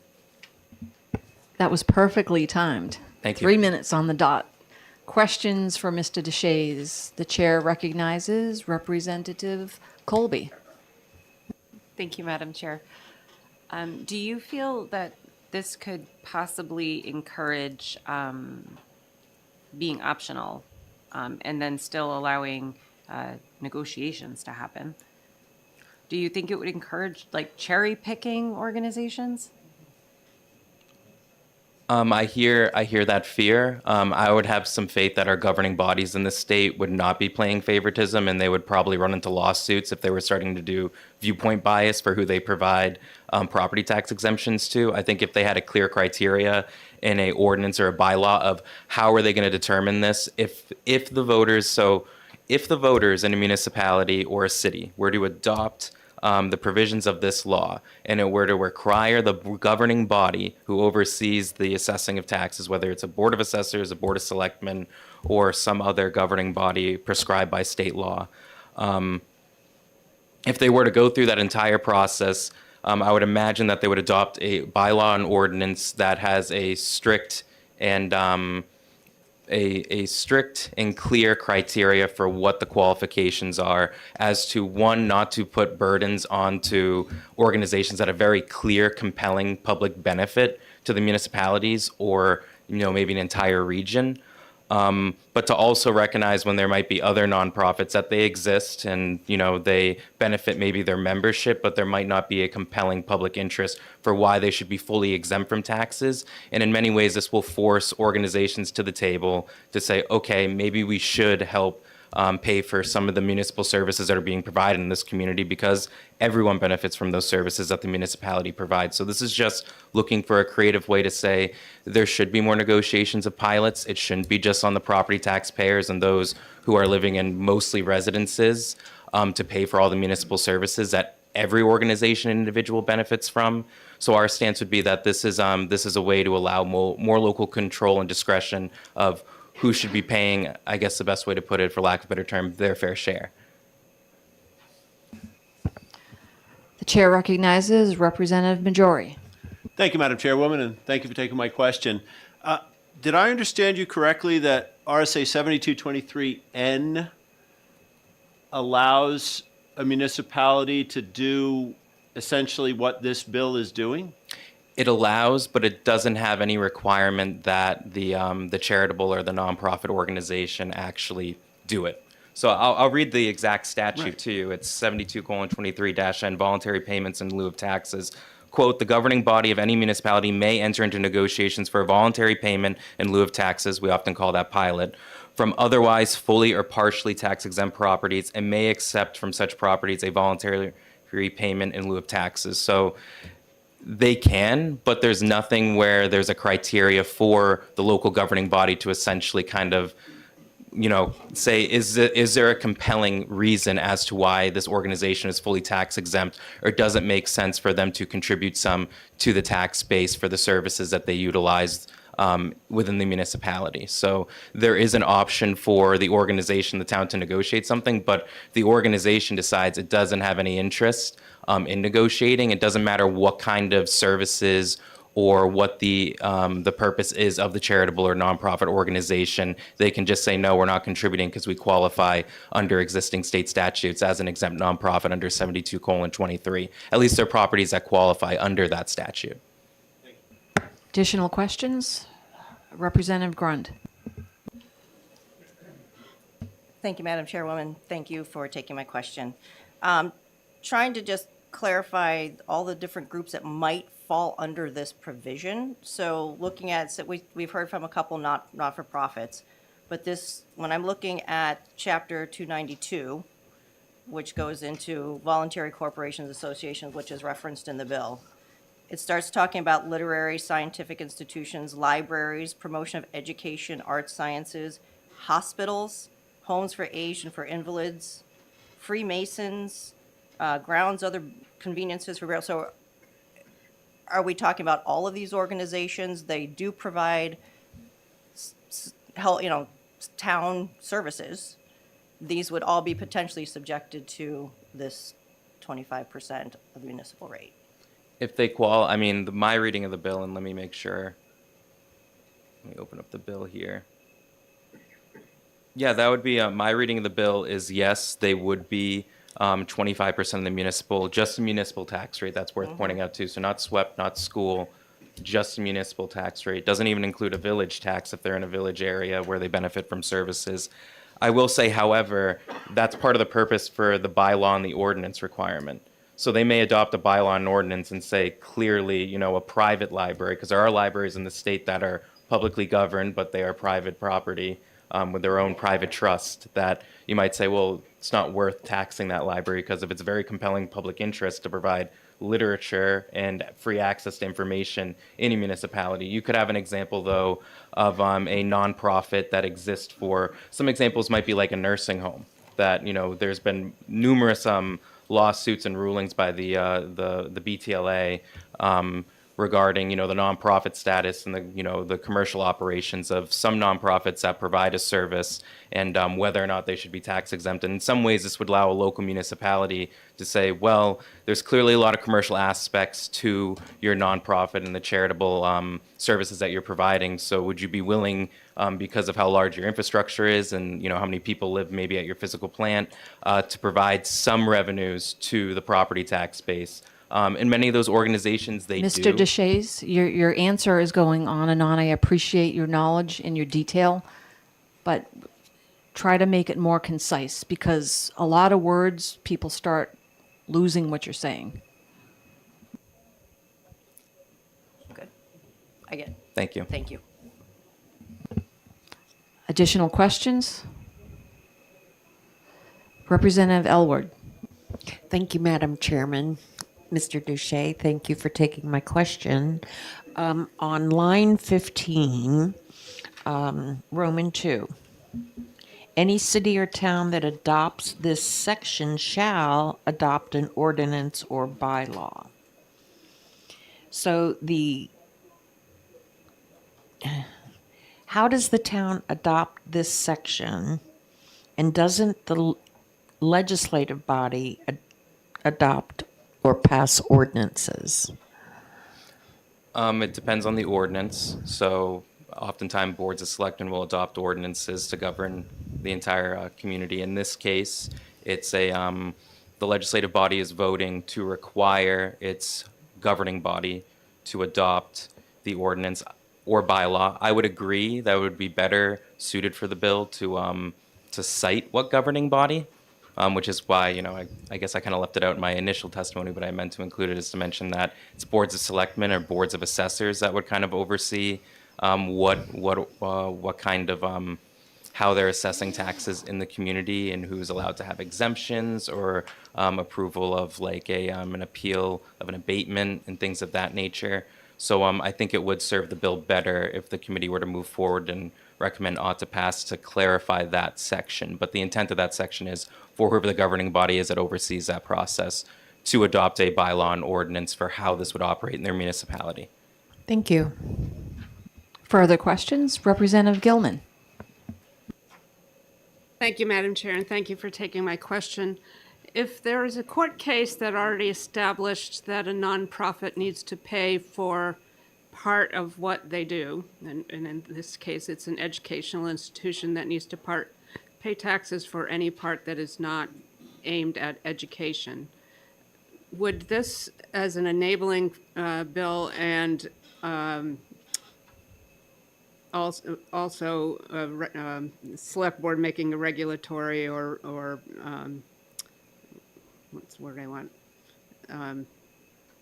bylaw, et cetera, would the bylaws and regulations from the select board override that court case?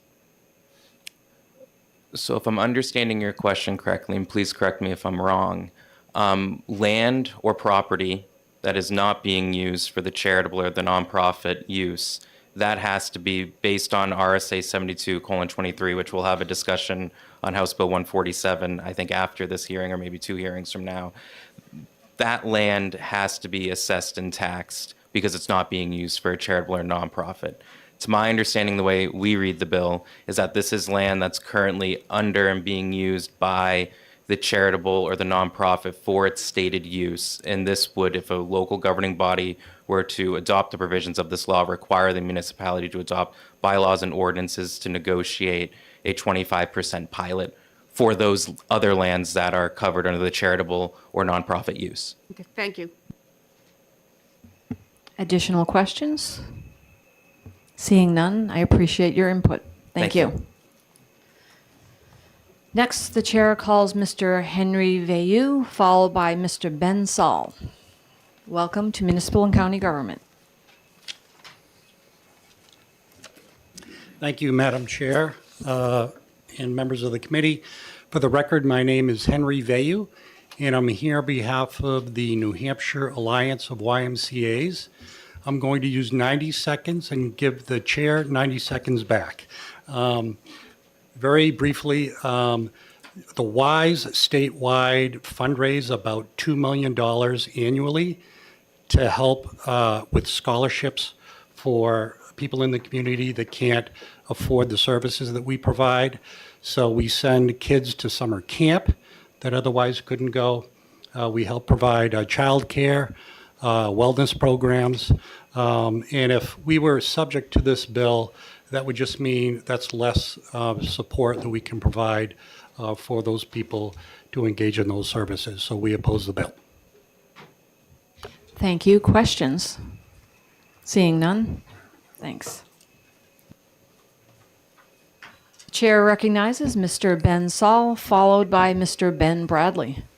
Welcome to Municipal and County Government. Thank you, Madam Chair. Thank you, committee members. My name is Ben Saul. I live in Merrimack, but I'm here representing my employer, Visions for Creative Housing Solutions, which provides supported housing for 35 individuals in Enfield, Hanover, and Lebanon.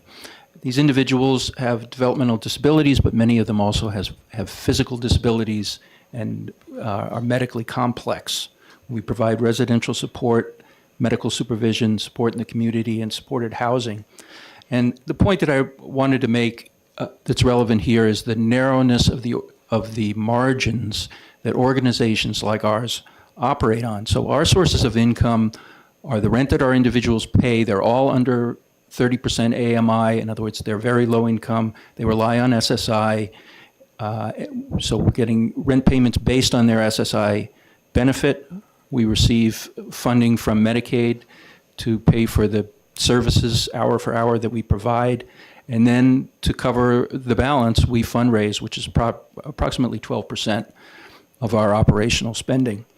So for organizations like ours to impose taxes in addition to those that we're already paying is potentially existential issue. It's reduce services, close, or fundraise to ask people to help us pay our taxes. In terms of negotiating with municipalities, small organizations like ours, I happen to be a lawyer. So we have a lawyer, but we're in the minority. We certainly don't have lobbyists, and so we're the weak ones when it comes to if we're put in a position of having to negotiate for our survival. Thank you. I'll take any questions. Thank you. Questions? Seeing none, have a nice afternoon. Thank you, Madam Chair. Thank you, committee members. Next, the chair recognizes Mr. Ben Bradley, followed by Mr. Matt Leahy.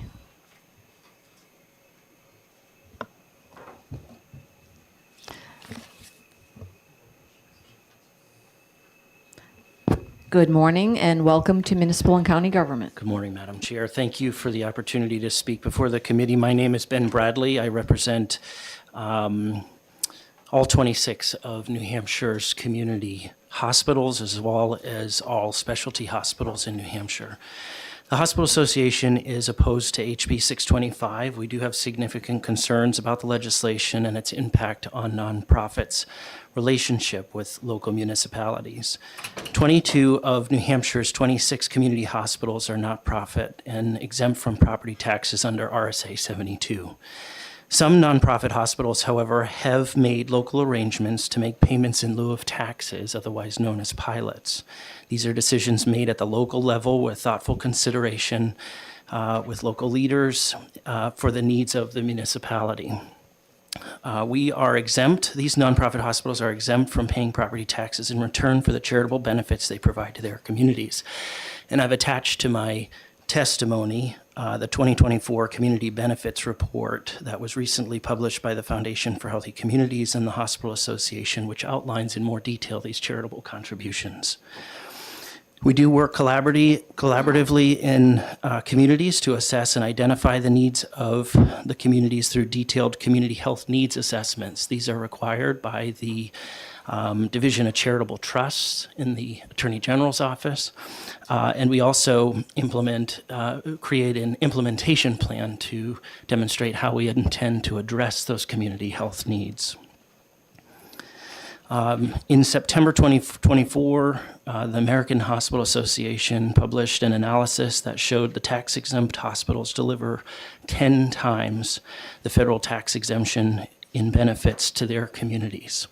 You can see in the community benefits reports that New Hampshire's nonprofit community hospitals provided over $668 million in community benefits in 2022. We do provide for a number of jobs, contributing billions of dollars to our local economy in salaries and benefits. I've included a hospital fact sheet on the economic contributions these hospitals make. Coupled all together, primary and secondary job contributions amount to 43,000 jobs in New Hampshire.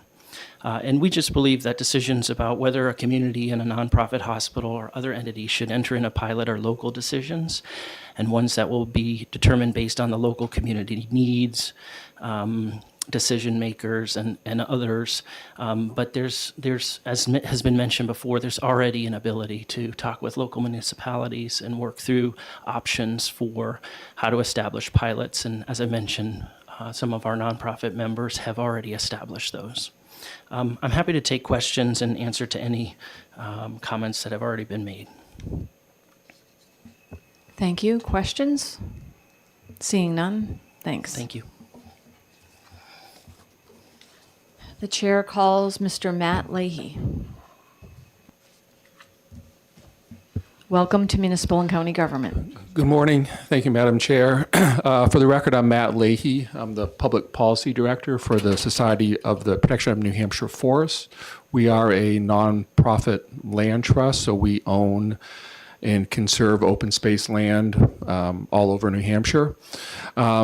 We oppose the bill. I would, just make a couple of points about the Forest Society. The land we own, we actually are paying at the current use rate, so we're not exempting the land we own. We have another property up in Bethlehem. It's our Christmas tree maple syrup operation. The land there is in current use. The property has several buildings, which we have entered into a payment in lieu of taxes arrangement with the town. But I'm really here sort of talk less about the Forest Society and really as the Forest Society's member, role in the nonprofit community. And you've already heard from a number of other organizations about what they do and their services. And I would, as the committee is considering this bill, the Nonprofit Center published back in 2019 this brief that kind of outlines all the benefits and impact that nonprofits in New Hampshire have. So again, as you're considering this bill, I would definitely encourage you to look at that document. It's on the Nonprofit Center's website, but I'm happy to take any questions. Questions? Seeing none, thank you. Thank you.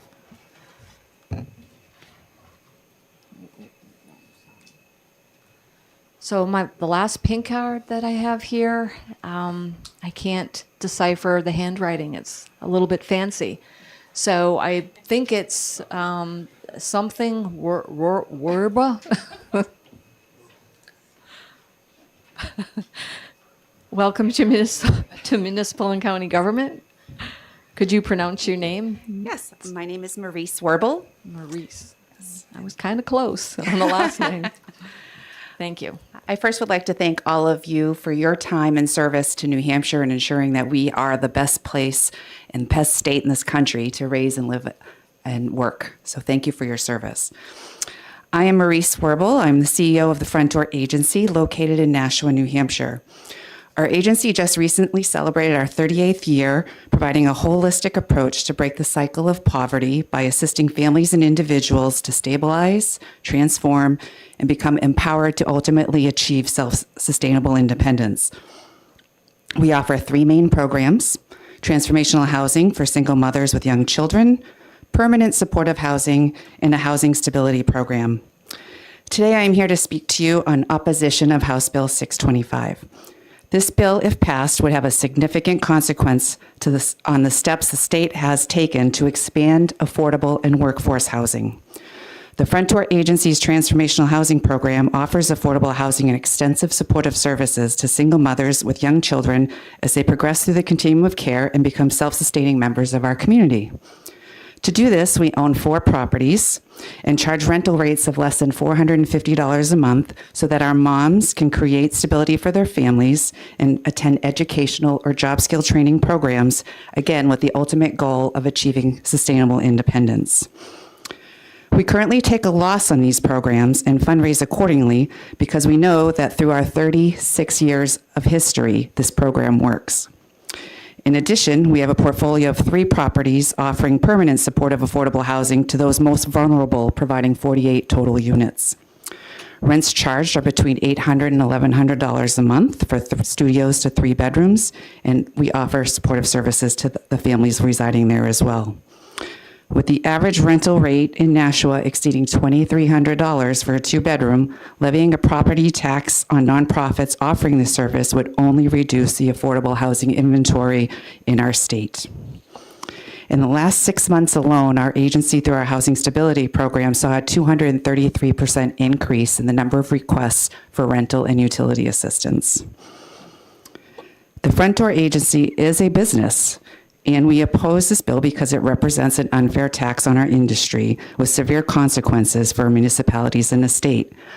We fill a gap that government does not.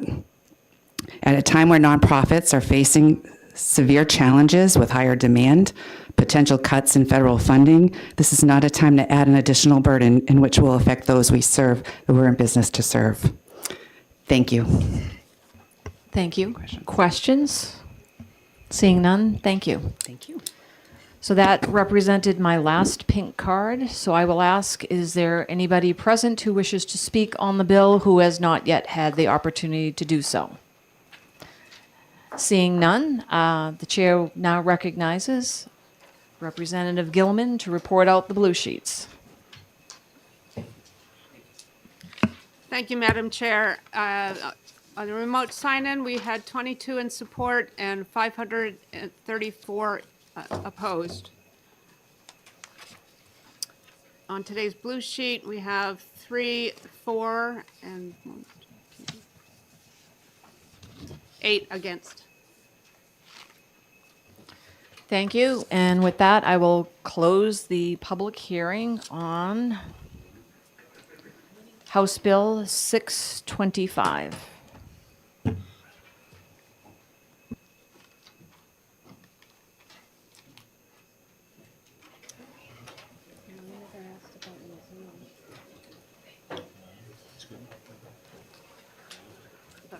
The same margin of operation that's there.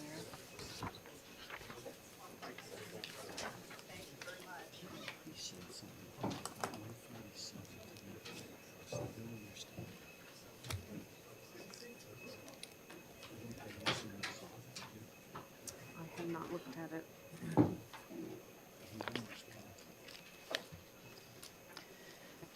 At this time, I will open the public hearing on House Bill 147 relative to clarifying tax exemptions for properties used by religious, educational, and charitable organizations.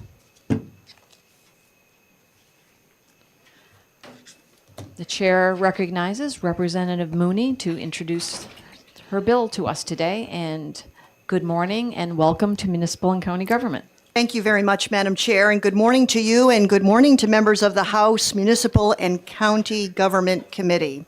For the record, my name is State Representative Maureen Mooney. I represent the town of Merrimack, which is Hillsborough County District Number 12.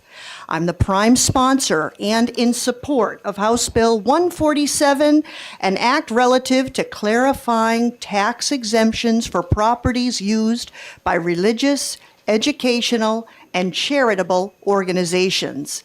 It's quite important, Madam Chair, that I give you a copy of my testimony for the record, but also for every member of the committee, and my pink card. On the back of my testimony, I find will be a very helpful demonstration of the changes in bold and strikeout that House Bill 147 proceeds to accomplish. So at this point, I'm going to approach.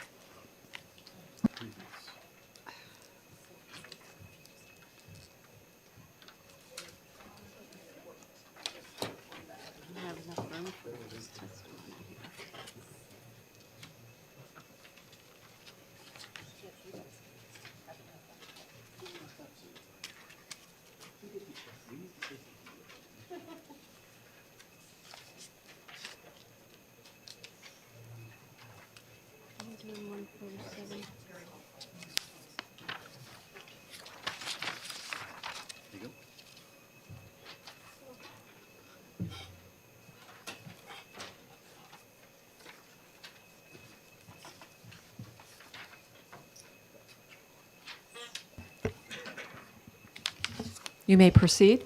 Thank you. House Bill 147 is a clarifying bill that provides an explicit definition for the word appertaining.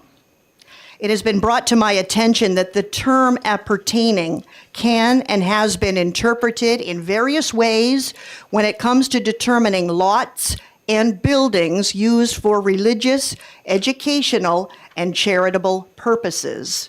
House Bill 147 gives it a firm definition. In fact, just as a brief exercise, I Googled quickly on a dictionary, appertain, the word, and two definitions immediately came up just as a demonstration of how vague this term is and how easily it could be interpreted in various ways. The first definition is, quote, relate to or concern. And the second definition is, quote, be appropriate or applicable. So as you can see, as a standard, there's a lot of room there for interpretation. House Bill 147 will make it clear. House Bill 147 amends the sections that refer to appertaining and instead uses phrases such as, quote, on the same lot, which is on the bill, page 1, line 22, and, quote, the entire building and lot on which religious, or in the instance of educational or charitable, activities are taking place shall be exempt from taxation under this section. And that can be found throughout the changes. You can look at House Bill 147, page 1, lines 25 to 27. And again, OLS, unfortunately, they do a fantastic job, but unfortunately with this bill, they did not clearly highlight the changes that would occur to current law in section RSA 7273. So again, I point out to you on the back of my testimony, you'll note that only 3 sections in RSA 7223 are amended. And I very carefully took it upon myself to make those changes in bold and strike out on the back of my testimony so you can see exactly what it is you would be voting on. These are important sections of law, and it is critical that they be clear in verbiage for the religious, educational, and charitable organizations that use them. I ask that you recommend ought to pass on House Bill 147, and I thank you for your attention to this matter and always for your service. Thank you, Madam Chair. Thank you, Representative Mooney. Questions? Representative Gilman is recognized for a question. Thank you, Madam Chair, and thank you for taking my question.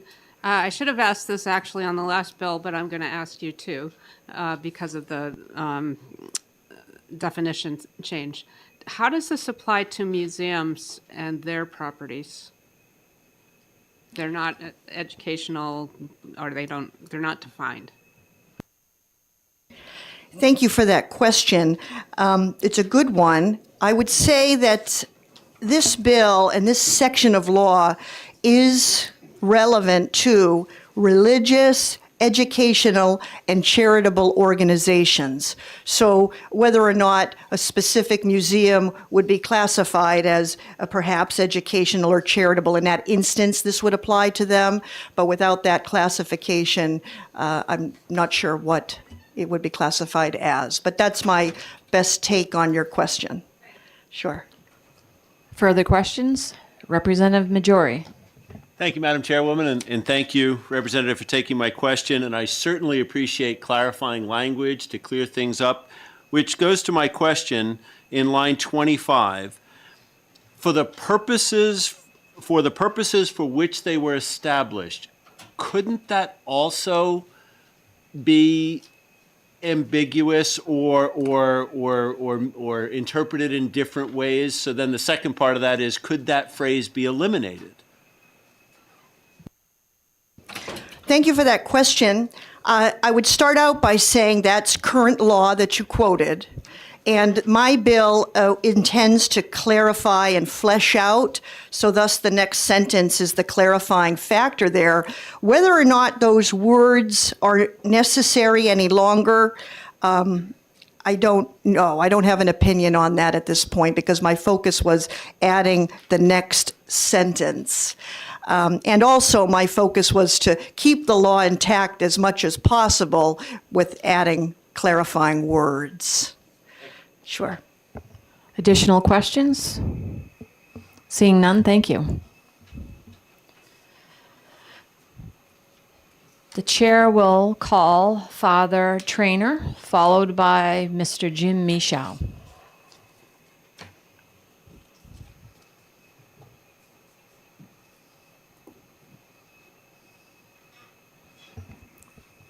Good morning, Father, and welcome to Municipal and County Government.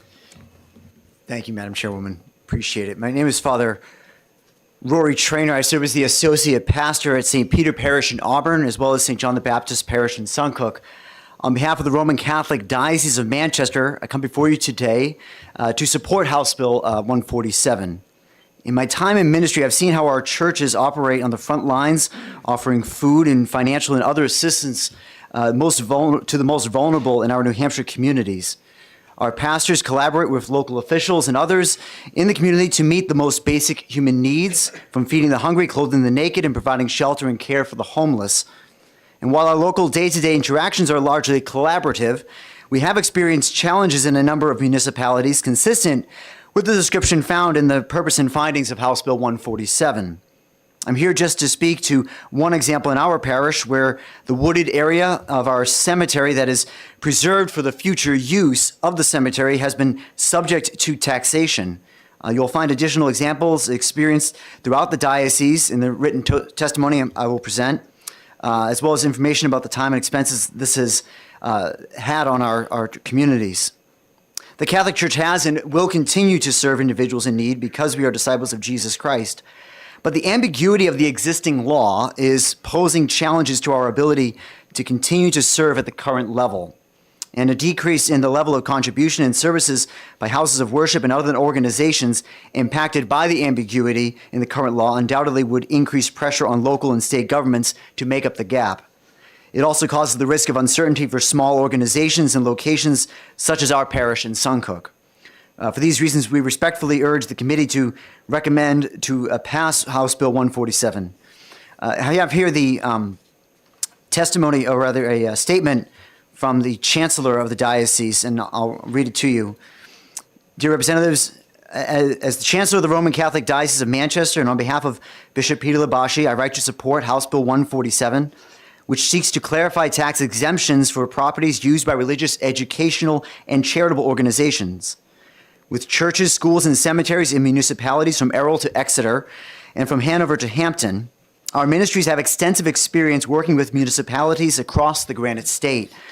Churches offer food and financial and other assistance to those in need in our local communities.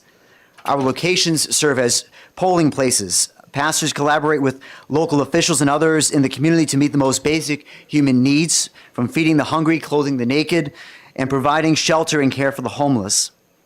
While local day-to-day interactions are largely collaborative, we have experienced challenges in a number of municipalities consistent with the descriptions found in purpose and findings of House Bill 147. By way of example, the wooded land of cemeteries preserved for future use has been subject to taxation. Wooded areas of church property have been subject to taxation.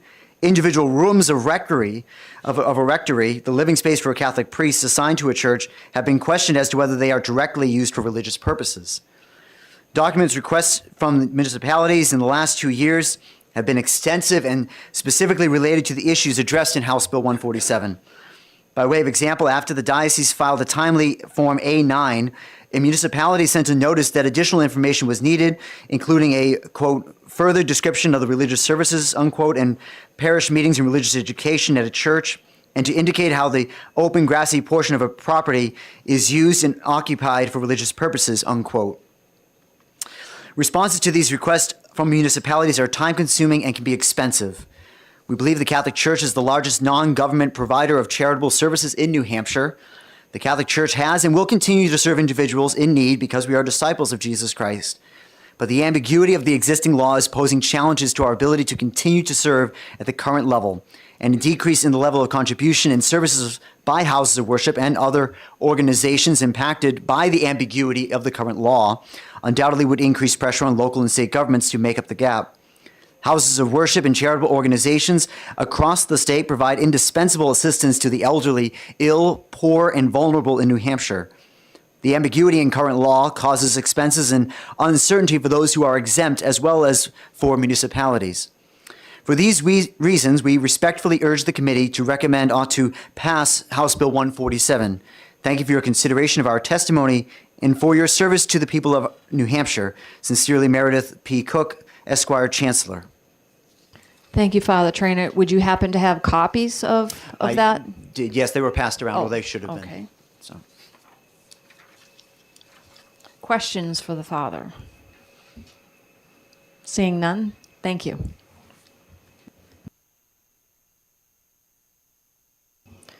Next, the chair calls Mr. Jim Michaud, followed by Ms. Gretchen Wade. Welcome back again.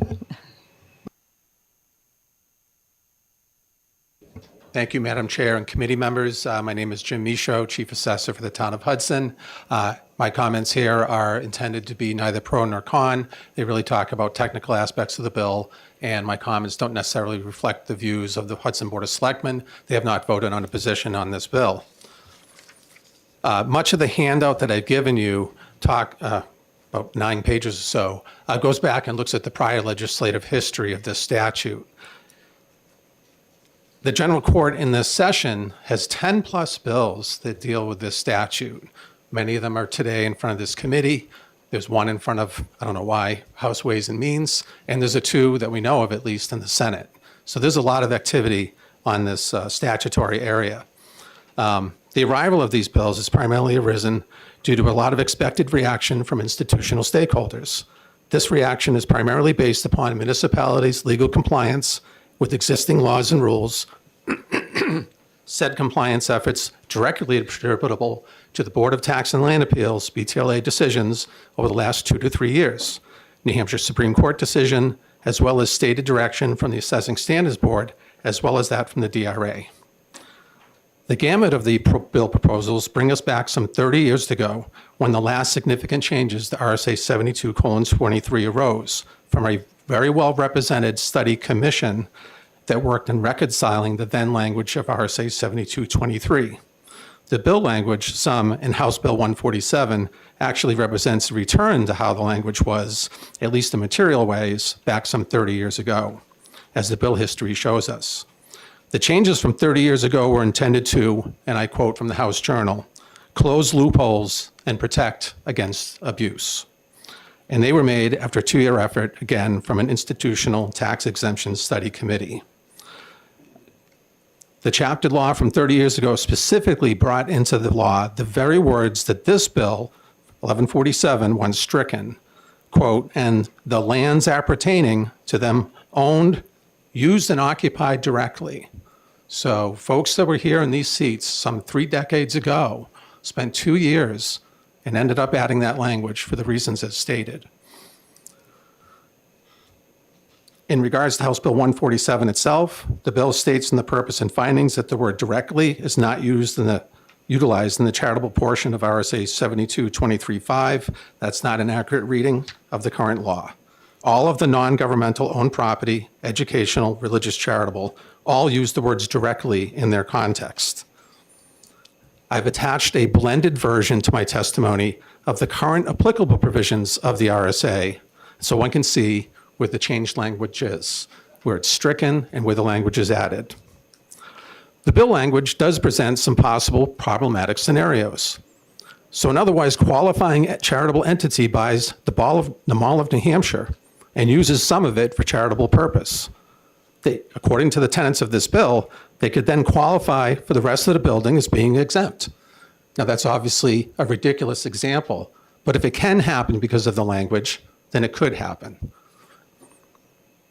Further, the bill's language brings up some contradictions.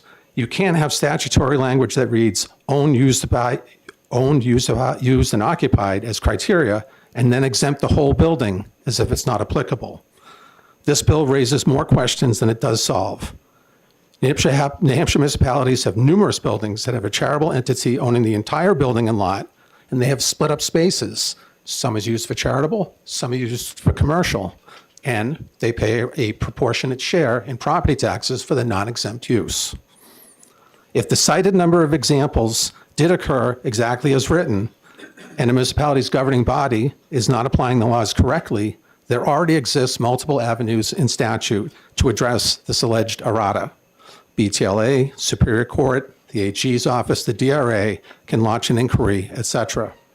What we don't want to do is dramatically change the reference laws because there are some possible harms existing in a veritable ocean of compliance with the law's requirements by nominally tax-exempt entities and government officials alike. There are those that believe that a lot of harm to all affected stakeholders that can take years and dollars to fix can come from making rash and abrupt changes to RSA 7223 and its related contingent laws, as is proposed in the 10-plus bills cited so far for this legislative session. This might just be the time, as it was 30 years ago, for both the House and Senate leaderships in bipartisan fashion to establish a well-thought-out study commission with the most appropriate stakeholders represented so as to arrive at the most just, fair, and equitable resolution to these issues. Thank you. Thank you. Questions for Mr. Michaud? Seeing none, thank you for your testimony. Thank you. The chair recognizes Ms. Gretchen Wade, followed by Mr. Brody DeShays. Welcome to Municipal and County Government. Can you hear me okay? Okay, there we go. I would like to piggyback off of what the prior speaker just said, that there's been 3 decades that have passed since this was last researched.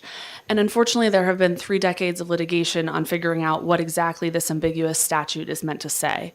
My colleague here, Attorney Michael Tierney, is now in the room and will be able to provide more further information on those specific cases.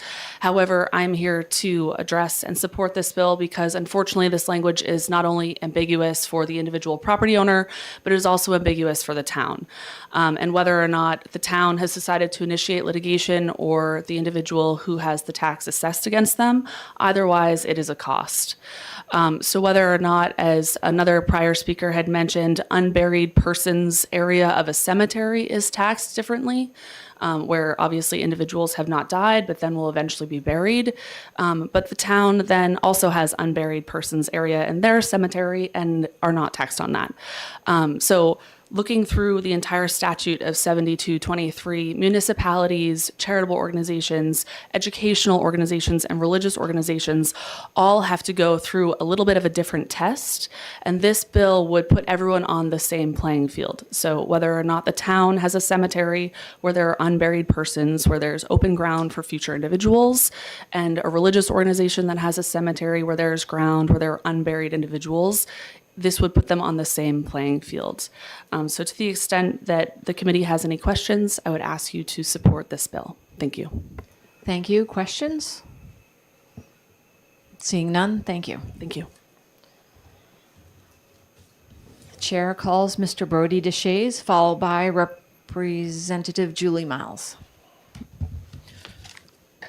Thank you to the committee, and my name, for the record, is Brody DeShays. I represent the New Hampshire Municipal Association. I'll be brief because most of the points that I were going to make were made by Mr. Michaud of Hudson. I do want to flag two things. One is a concern in Section 3 of the bill. The last sentence, lines 25, 26, and 27, where it states the entire building and lot on which religious activities are taking place shall be exempt from taxation under this section. We find that some of our assessors, it'll be kind of confusing because if you have a building and you have a wedding there, for example, that's a religious activity, and does all of a sudden do wedding venues be considered? Could they apply if they were, especially if they were a nonprofit, would their entire, maybe some of the commercial aspects of what they're doing, would that be tax exempt? So that was one thing where we found that could be ambiguous, and there obviously are nonprofits or, for example, churches where they do wedding ceremonies, and we understand why they're tax exempt because they're a religious organization. But we found that could add some additional ambiguity for when and when not a organization that's hosting a religious activity, whether or not they're tax exempt. Another thing that we really want to flag is by allowing all the property that the nonprofit has a buildings or they're utilizing for their specific charitable or nonprofit use, by allowing the entire lot to be included, you could theoretically have, a church might only have its church and its parking lot and the things, where they do different activities for religious activities, or not just a church, but any house of worship on only an acre, but they may own up to 25 acres. And as long as the areas of the lot that aren't being used for any religious or charitable or nonprofit usage, that is subject to taxation. Our concern is in some instances and in some municipalities, you would see a massive burden shift from these organizations that are paying taxes on land that they own that aren't being used at all for any charitable, nonprofit, or religious use. And instead, that land would all of a sudden become exempt, and you would be shifting it to all the other property taxpayers and in the municipality, so any other business, commercial institution, or residential homeowners. So that's our biggest concern with the bill, is that we could see in many instances a tax burden shift for land that isn't being actively used by the nonprofit, charitable organization, or house of worship, religious organization for any of their stated purpose of their organization and fulfilling their mission, their goals, their religious doctrine and creed. And so with that, I'll yield to any questions, but I think Mr. Michaud's testimony was pretty comprehensive in helping point out some of the larger assessing issues. Thank you for your testimony. Questions? Seeing none, thanks. Thank you.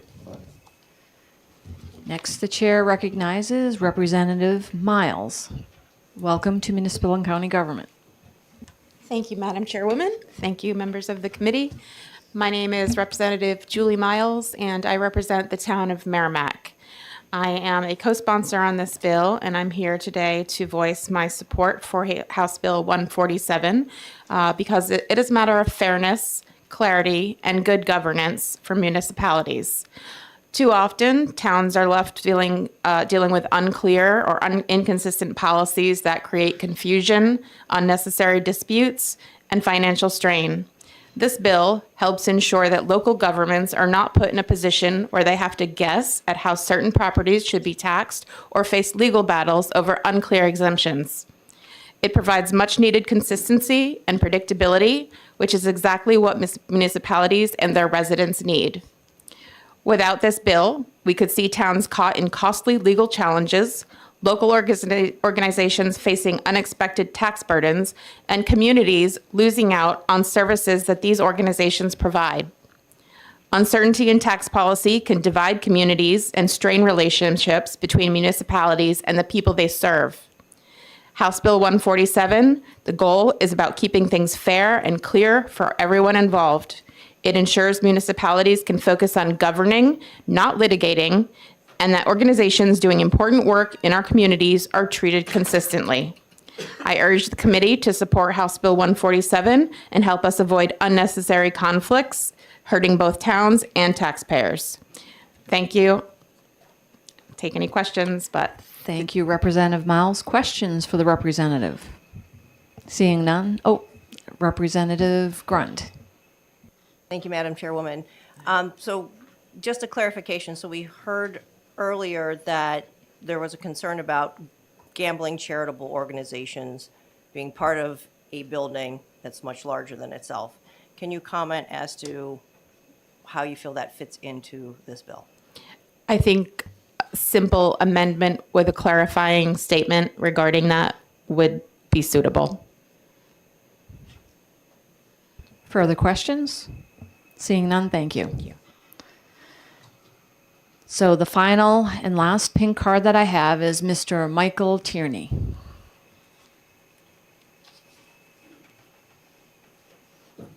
That's Attorney Tierney, correct? Welcome to municipal and county government.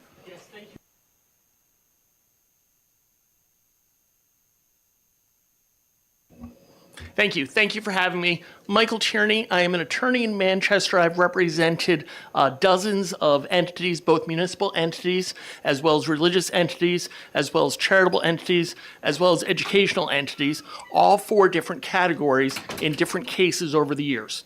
And while this statute hasn't changed in 30 years, the way in which it has been interpreted has changed in the last 2 years. You have an increase of assessors who are looking and trying to find little bits that they can say are not being used for religious or educational purposes. And if you look at the statute, the charitable tax exemption currently doesn't have the language of appurtenant thereto. If anyone can tell me what the limits of appurtenant thereto is, I would love to hear it. There's no case law that has determined what appurtenant thereto is, but it has been used by some towns and some assessors, but not others, okay, in order to try to find that there's some lands that should be taxable and not tax exempt. What type of lands am I talking about? Well, I'm thinking about one particular school that's run by a religious order, okay, so they're entitled to a religious tax exemption, and they have about 30 acres and a 50-foot wide parcel of woods around the outside of their school, a wooded buffer. And the town, after for 25 years, I think, giving them a complete tax exemption, okay, has now determined that that wooded buffer is not appurtenant thereto the school buildings, therefore it is a taxable property. That's not just one town. We have dozens of towns all across the state, okay, who are looking at aerials, are making those determinations. And frankly, it wastes a lot of time on behalf of the towns, as well as on behalf of the churches and the educational institutions, to be saying, oh, hold on a second, it's not a 50-foot wide buffer, it's a 60-foot wide buffer. Or, you know, this particular year, it's a 55-foot buffer, and the next year it's a 45-foot buffer. We're not talking about, you know, a large number of dollars here. The case I'm talking about is about a $400 tax bill for that 50-foot wide buffer. It's not going to break the bank, but it is going to be fair to treat that religious-run school the same as any charitable entity. You don't see in the charitable part that appurtenant thereto. You don't see for the public school that appurtenant thereto. So regardless of the point of the tax exemption, okay, let's just make them all the same, make them all equal, okay, so that they can be fairly and equally applied. I have written testimony. I'd be happy to pass it around. I've done these cases on all 4 sides, and so I've seen it from all different angles, and I'd be happy to answer any questions that the committee has. Questions for Attorney Tierney? The chair recognizes Representative Majori for a question. Thank you, Madam Chairwoman, and thank you for taking my question, which will be a repeat that I asked the prime sponsor. I'm just really curious about the language, for the purpose which they were established. And again, not having the bold, I think the prime sponsor said that's existing language, but I'm just trying to figure out if that then is left to interpretation, and maybe we should, if we're trying to tighten the bolts down on this, if maybe that we should consider striking that language. What do you think in your experience? So that's existing language. It's existing language that I haven't really seen as a particular issue. When you have an entity that is exempt, that rents out to a for-profit entity, okay, that is something that for a religious or educational entity, it makes that property taxable. It's taxable property. But for a charitable entity, you can still hold on to your tax exemption as long as that charitable entity is using the rent from the for-profit rent for its charitable purposes. Further questions? Seeing none, thank you. So at this time, I will ask, is there anyone present who wishes to speak to this bill who has not yet had the opportunity to do so?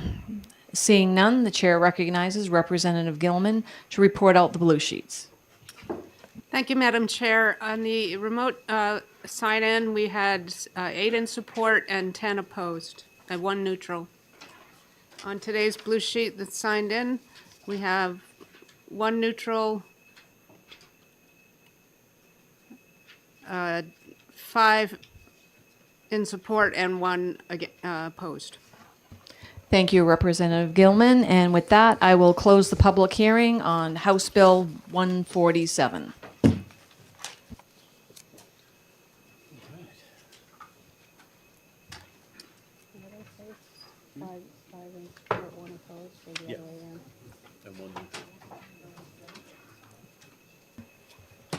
So at this time, I'd like to point out that we are slightly behind schedule. House Bill 426 was scheduled to begin at 11:30. It is now slightly before noon, and what I will do is we will push through the hearing on this bill, and then when that is done, we will take a lunch break and be back here at 1 o'clock to resume public hearings.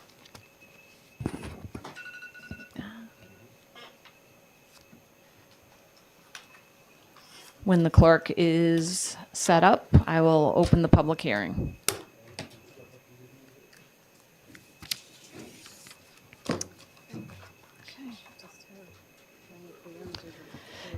At this time, the chair opens the public hearing on House Bill 426 relative to property tax exemptions for charitable organizations for the prior tax year.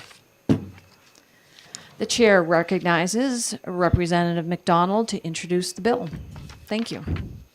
Thank you, Chair Power. I'm Representative John T. McDonald. I represent Cal District 6, which is the fine people of Wolfboro and Tuftonboro. I want to thank you for the opportunity to present this bill and also the proposed amendment number 2025-0141H. I believe I handed those out a couple of days ago. This bill and the amendment will help a very important group within our state, those being the hundreds of nonprofits that are located throughout our state and communities.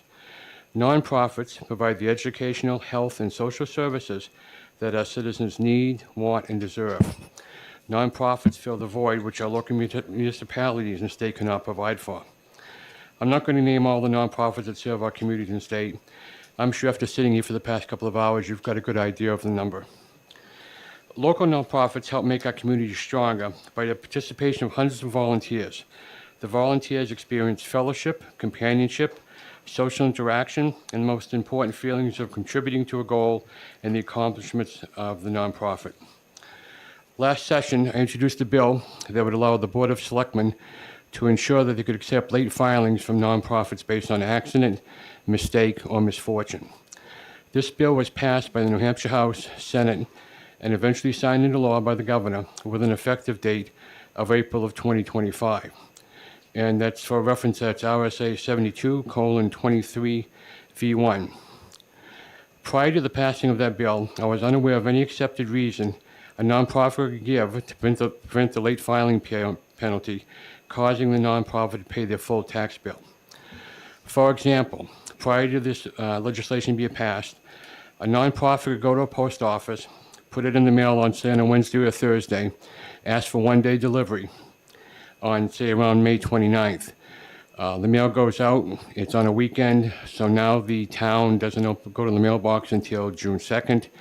They open up the letter, and it could be stamped June 2nd, so effectively, it's late, and they have to pay the taxes. They have no opportunity to come in and say, hey, look, I've got my receipt here for one-day delivery. It went to the mailbox, and they didn't pick it up till the following Monday. This bill should be considered a bridge for nonprofits who were required to file before June 1st, 2024 and April 2025 and were late in filing.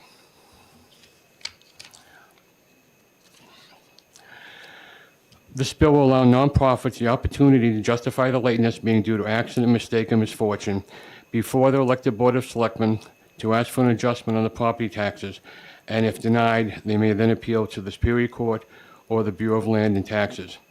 I hope you view this bill as a common sense and reasonable and will allow our nonprofits not to be hurt and give them the opportunity to appear before their board and explain whether the proper paperwork was late. Thank you. Thank you, Representative McDonald. Questions, Representative Elward. Thank you, Madam Chairman. Thank you, Representative McDonald, for taking my question. In line 5, it cites accident, mistake, or misfortune as a good cause for not filing on time. Could you tell me that in your hypothetical mail situation, would that be an accident, mistake, or misfortune situation? I would go with the misfortune. I know I've got Christmas cards that are stamped December 18th, and I've got them December 30th in the mail, so I don't have a lot of faith in the mail service. Thank you. Further questions? Representative Walker. Mike, microphone. The root cause of the original problem, isn't that multiple years between their filings? It's not a yearly filing for this, right? It's basically kind of confusing because they have to file one set of paperwork in April, and then another set of paperwork in June. And some people, due to whatever, didn't get filed in June. And I think there was a Superior Court case that said there's no reason that it can be late in the law. So that's why I put in this accident, misfortune part of the law itself. Okay, thank you. Yep. Additional questions? Representative Franz. Thank you, Madam Chair. Thank you. Is there a particular time limit for the forms to be late? I mean, like, what if they're like 6 months late or something like that? That would be something that the Board of Selectmen would have to address. Whether there was no reason for them to be late, then they could be, taken off the nonprofit list as far as taxes go. All this bill does is just brings back the date from April of 2025 back to when June 1st of 2024. Those groups in between that may be late. And that'll be a call by the Board of Selectmen. And if they're not happy with that, they can appeal to the Superior Court or the Bureau of Land Appeals. Thank you. Thank you for the question. Further questions? Seeing none, thank you. Thank you, Madam Chair.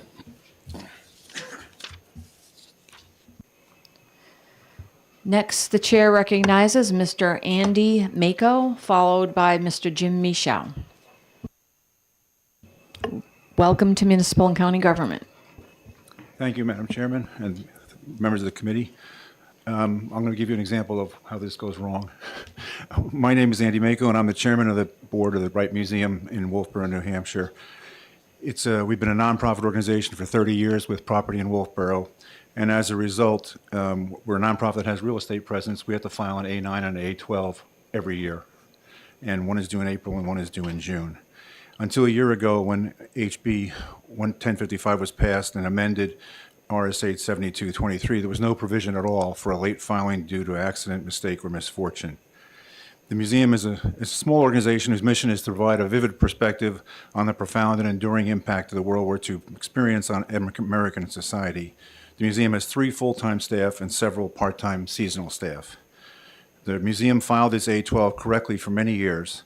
The museum's June 24 filing was late due to a serious family medical issue experienced by the staff person responsible for that filing, and it was exacerbated by an illness of one of the seasonal workers, and that person was covering the front desk for admissions in addition to doing everything else they were doing.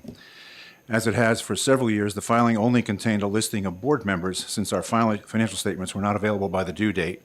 We file an extension for our tax return in each year, and the financials were provided later in the year prior to the extension date. During our appeal to the town, the Wolfboro Board of Selectmen was very sympathetic to our situation since we're an economic driver in the community. We attract over 18,000 people to the town each year who spend money on hotels and meals and retail stores. However, since the effective date of the legislation, HB 1055, that Representative McDonald talked about, was April 1st, 2025, the town attorney did not support the board's recommendation to grant us an exemption. As a result, the museum lost its tax-exempt status for a year at a cost of over $50,000 in real estate taxes. This represents more than 10% of our revenue. Given the circumstances described above, this seems to be a very severe penalty for a late administrative filing. So as a result, we support House Bill 426. Thank you. Thank you. Questions? Seeing none, thanks. The chair now calls Mr. Jim Michaud.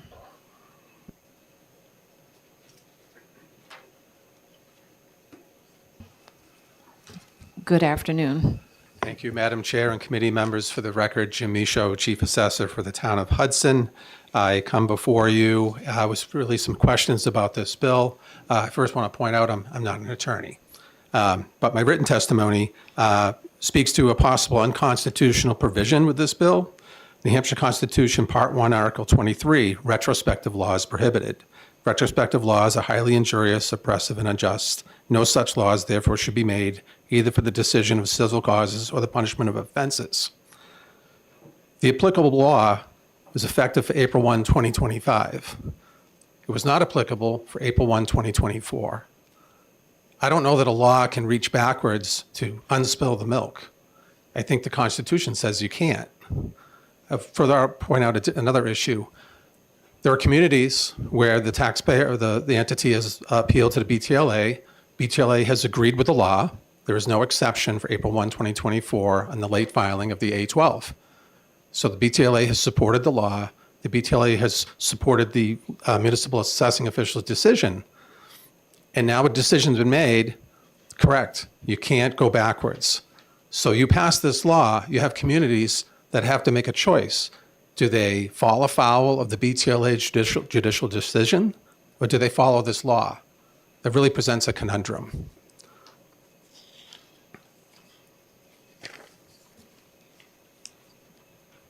Additionally, it's like you're accepting the application late that you have no provision for, but even if you had a provision for it, you can't accept that form after the local tax rate has been set.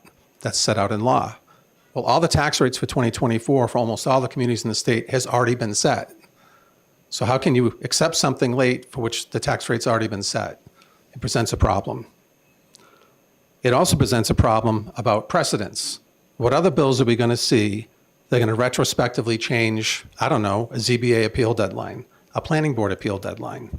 You can see where this might become an unwise public policy decision. Lastly, the bill appears to try to create a legislatively derived specific reason, property owner missing deadline, under the good cause provisions of RSA 7616.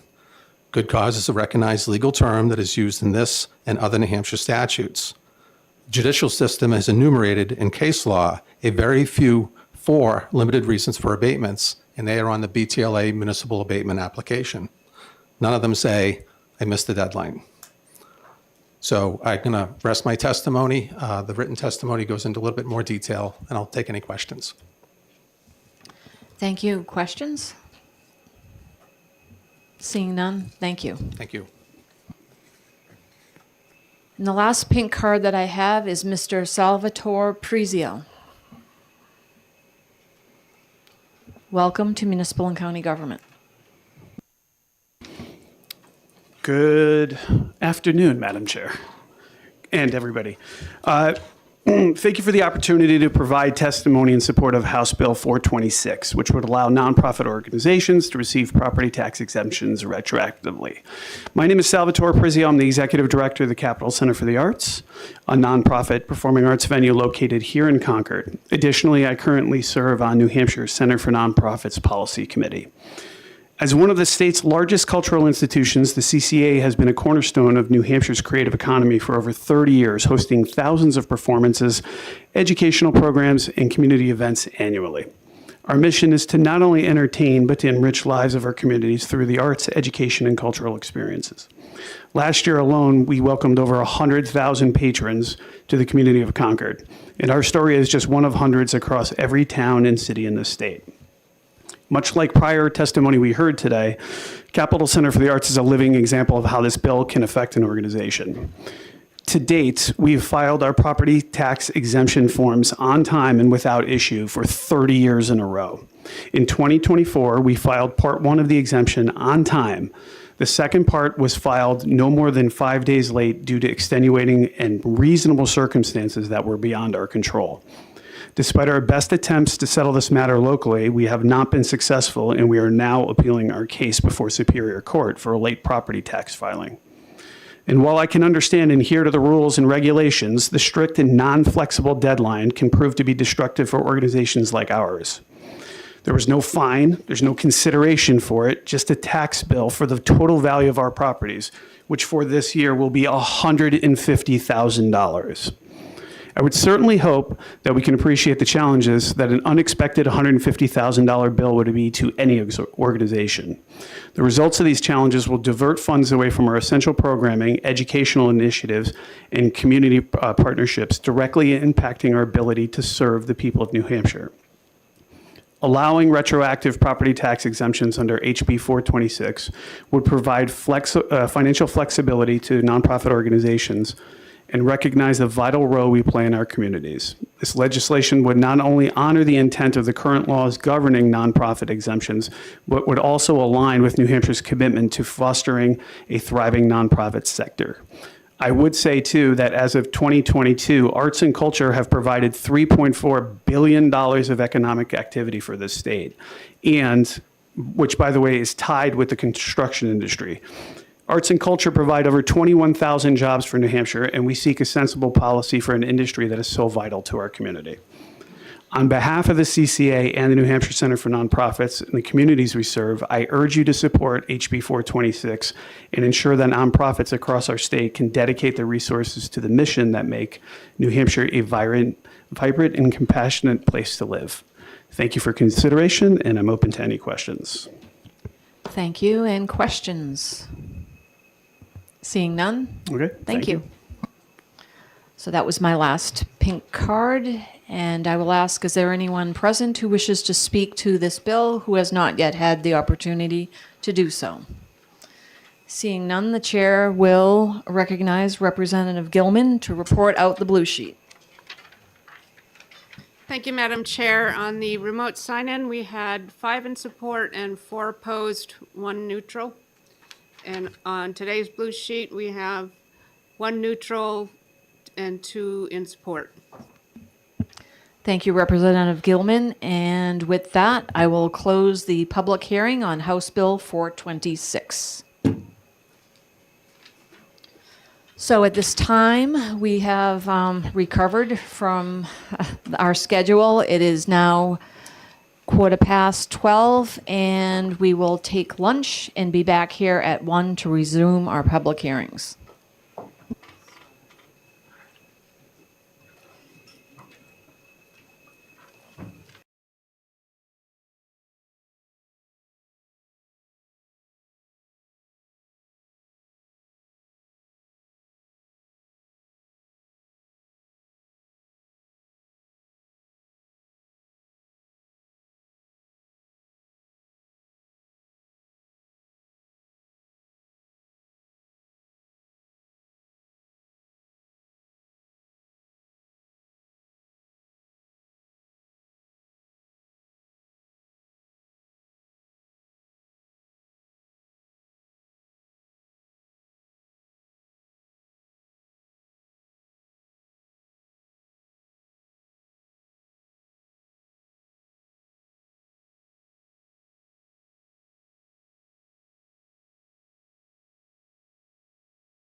Good afternoon. The time is a little past 1 o'clock, and we will resume our public hearings. At this time, I would like to open the public hearing for House Bill 617 relative to the homestead right. We have with us this afternoon Representative Litchfield to introduce the legislation to us today. Welcome to Municipal and County Government. Thank you, Madam Chair, and thank you, members of the committee. My name is Melissa Litchfield, and I represent the towns of Brentwood, Danville, and Fremont. Today I'm here bringing this bill forward, the homestead right. It was initially brought to me actually by a constituent in November, followed up by an attorney in town who had also stated that there was a real need for this. The gist of it is this is a law that is actually already on the books, and simply states that if for any reason you've gone into debt or you've been sued, right now you're covered up to $120,000 of your home. So you wouldn't lose the roof over your head.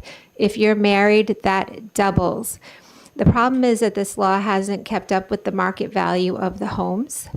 So in doing my research, what I had done is I looked, New Hampshire's woefully low at $120,000. I researched all 50 states. Some states, for example, Florida, the value of the home is unlimited. The average home in New Hampshire median home is about $480,000. I had actually put in this bill up to $1 million. I know that I need to put an amendment in. I know the committee owns this, but if you would allow me to put in an amendment. Originally, this bill was also supposed to mention trusts, and I didn't realize, I apologize, until just a few minutes ago that trusts are not included in here. So at that point in time, if you would prefer that the amount be amended somewhere between $500,000 and $1 million, I understand. I did not double it in the case of if you're married, because in my opinion, the cost of a house is the cost of a house. It doesn't really matter whether or not you are married. I also tried to put some bumpers into this law. So, for example, obviously, if you have a mortgage or if you have a home equity, they can still seize your home, okay? If there are outstanding loans, let's say for condo fees or HOA fees, they can still take your home. The gist of it is just to protect you if, let's say, there is a lawsuit like a car accident or something along those lines where they're going after the insurance money, but these days they don't feel as though the insurance money is enough. So they're going after the roof over your head. That's all my goal in this, is just to protect the roof over your head. I also looked up, and under Chapter 7 bankruptcy in the United States, if you meet certain requirements, your home is also protected there as well. You're up to date on your mortgage payments. You're able to continue with your future payments. And it also mentions a homestead exemption. It says protect your home equity from creditors through a homestead exemption.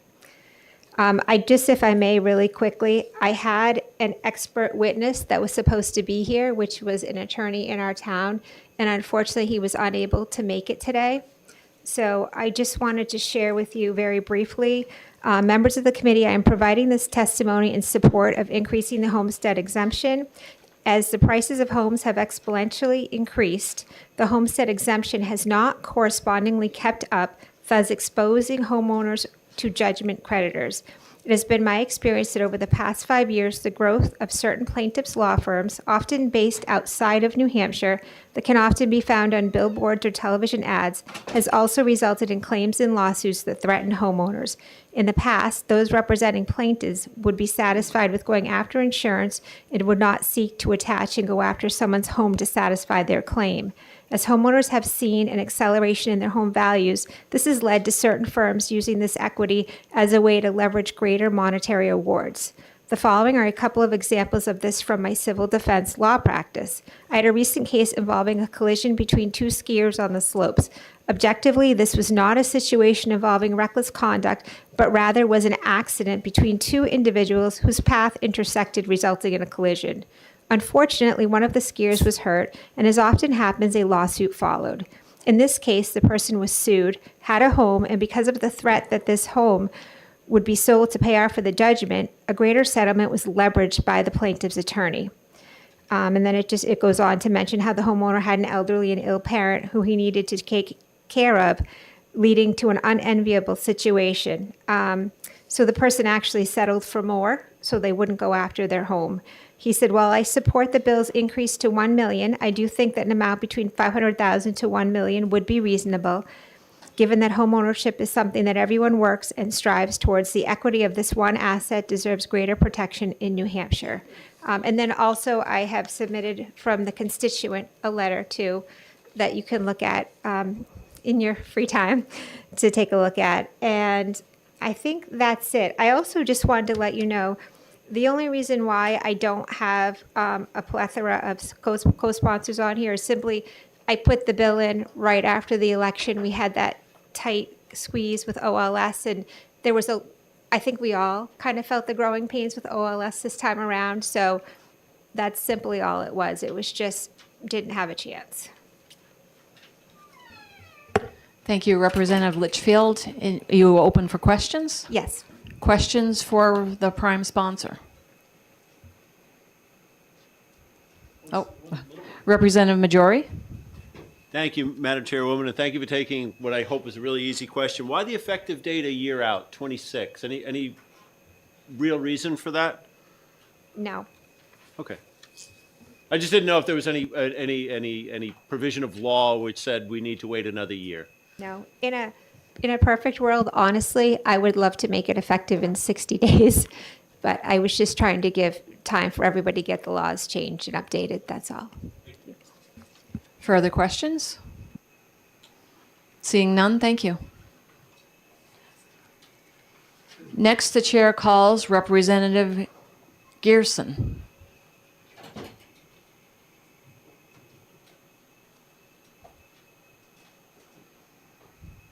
Welcome to Municipal and County Government.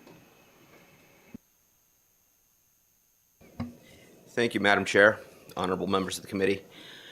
For record, Representative Henry Gaius, Hillsborough 29th. So I am always in support of anything that protects our taxpayers, our homeowners, and our citizens. And this does exactly that. I actually, for what it's worth, I would not change the dollar amount from $1 million simply because with 480 being the mean household, many of us have more invested in our property, and that's the one thing that we as civilians should be able to own is a piece of property. I like the protections in this because you do see a lot of frivolous litigation. One thing that I would like to see, and the honorable sponsor of this suggested that there would be an amendment going in to expand it to family trusts as well, and I think that's very important.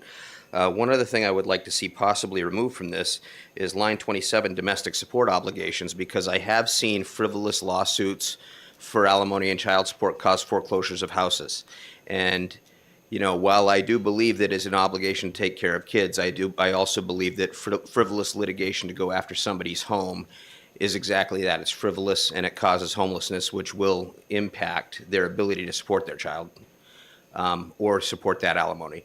So I would like to see if that line could be stricken. Other than that, this seems to be a very necessary piece of legislation to protect homeowners from frivolous lawsuits, and I would support it. Thank you. Questions? Seeing none, thank you. Next, the chair recognizes Representative McFarland. Good afternoon and welcome to Municipal and County Government. Good afternoon and thank you for your time. Representative McFarlane from Orange, representing Grafton 18.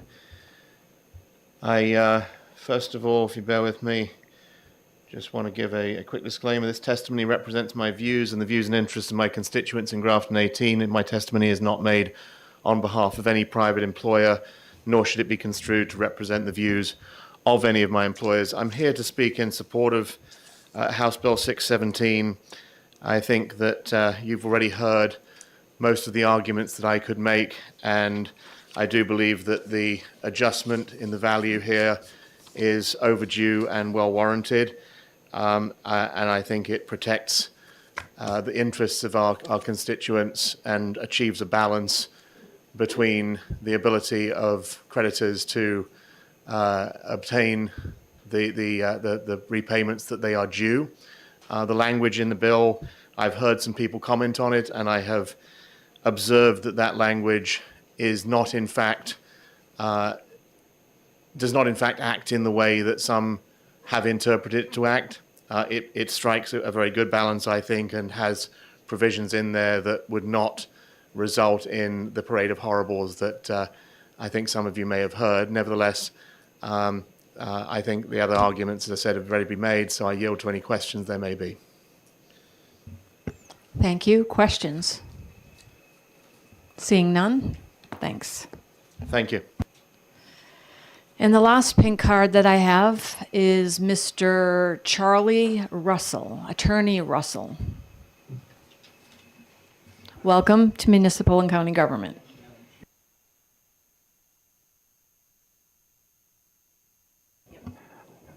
Madam Chair, members of the committee, I'm Attorney Charles Russell. I've been practicing law probably no more than 3 blocks from the State House since the 70s. I wanted to share my experience. Way back it was 30,000, and it went to 50 and 100 and 120 where it stands now. That was the amount. Certainly it needs adjustment for that reason. I also speak because I've done bankruptcies, utilized the homestead exemption, but there was a case that came down in the New Hampshire Supreme Court in August of 2023, the Brady versus Sumsky case, where they basically said a spouse, if her name, his or her name was not on the deed, could not claim the homestead right. And so that a couple that went bankrupt was only because she wasn't on the deed, was only able to claim it once. And that decision spoke to whether there needed to be legislative changes or not. And I would suggest there is. And I think what happened is there was the homestead exemption. And generally the homestead exemption goes way back to the 1800s, early 1900s, where the husband would be on the deed, the wife wouldn't be there, the husband died, you let the widow stay in the house for the remainder of her life. Then probably in the 80s, they put something in there about manufactured housing, and I think that led to the confusion with the Supreme Court making the decision that it did. I would suggest that you split out any provision pertaining to manufactured housing from including it from non or general residential property, because I think that was the cause of the confusion.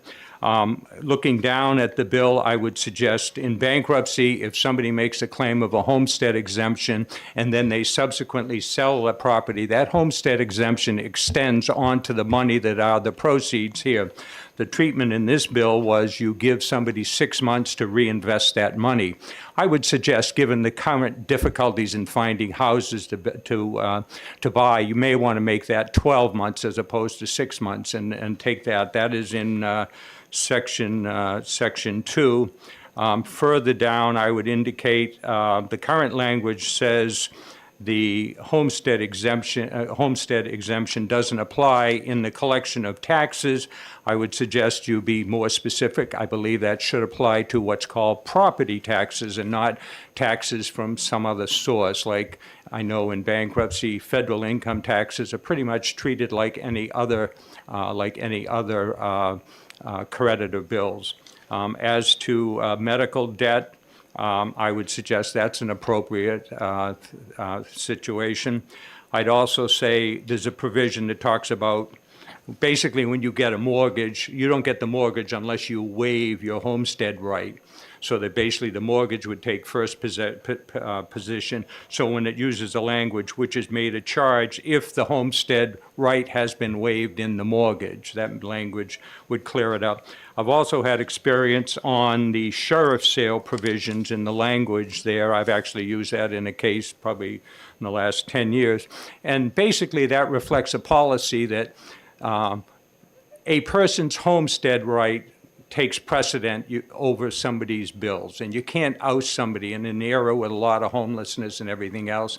You want to make sure the homestead right takes precedent over a creditor bill coming in. A lot of it is credit card debt and other things that I've seen in bankruptcies. And most of those debts, including medical debts, are discharged in bankruptcy, which is a federal proceeding. But otherwise, for those comments. I think it's a pretty good bill. In law school, I learned right so you're not misunderstood. So where you have a charge, taxes are exempt, you should be putting in there real estate or property taxes. So I'll take any questions. Questions? The chair recognizes Representative Elward. Thank you, Madam Chairman, and thank you, sir, for your testimony. What line are you talking about that needs to have property delineated? Property, there is looks like in section 3, no, I'm sorry, section 2, line, the homestead right does not cancel or erase any debts. The homestead right is exempt from attachment during its continuance except for the following things, and then so I think that's 2, Roman numeral 1, in the collection of taxes. I would add in the collection of property taxes. And then there's a further provision that I was involved in a case on homeowner associations, that the result of that case resulted in the condo associations coming in and saying condo fees, that's further down. So otherwise, I mean, despite all my comments, I think it's a well-drafted bill with some of the comments there. It protects people, whether that number is 500,000. Certainly it needs to at least go to that, if not 1 million. I would also say, you asked about this, we spoke earlier, that the homestead right can be claimed whether or not the spouse's name is on the deed. I think that's what happened in the bankruptcy case that went to the Supreme Court, the Brady case. So basically, and that comes up somebody buys a house, gets married later, it's a second or third marriage, the wife's name or the husband's name may not end up on the deed. But if they're living there, and you have that provision there, they have to have lived there for the last 12 months. I'm sorry to be too long. Go ahead. Follow up? Yes. So would that protection carry over to a non-spouse partner? You probably all know more than about civil unions and things like that. I think the trust needs to be in there, but you probably ought to have some language in there. I mean, if same-gender people marry, I think they refer to each other as husband and wife and spouse. So it may go to that definition to the extent it applies to civil unions, if in fact that has been legally set up. So good point. A loophole that needs to be covered. Thank you, sir. Anything further? Additional questions? Seeing none? Appreciate your Thank you. time. Thank you. So at this time, the chair recognizes Representative Gilman to report out on the blue sheets for House Bill 617. Thank you, Madam Chair. In today's remote testimony, there were 4 in support and 6 opposed. And on today's blue sheet, there was nothing. Thank you. And with that, I will close the public hearing on House Bill 617. And at this time, we are ahead of schedule, so we need to wait until 1:30.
The time is now 1:30, and I will open the public hearing on House Bill 425, allowing tax-exempt entities to keep their tax-exempt status while renting facilities or property to entities that share their mission.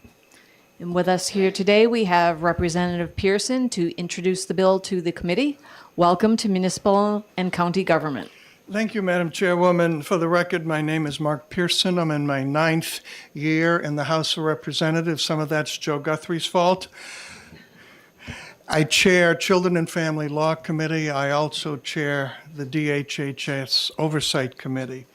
This bill and the one immediately following it have the same backstory, so allow me to give you an informal rendering of that story.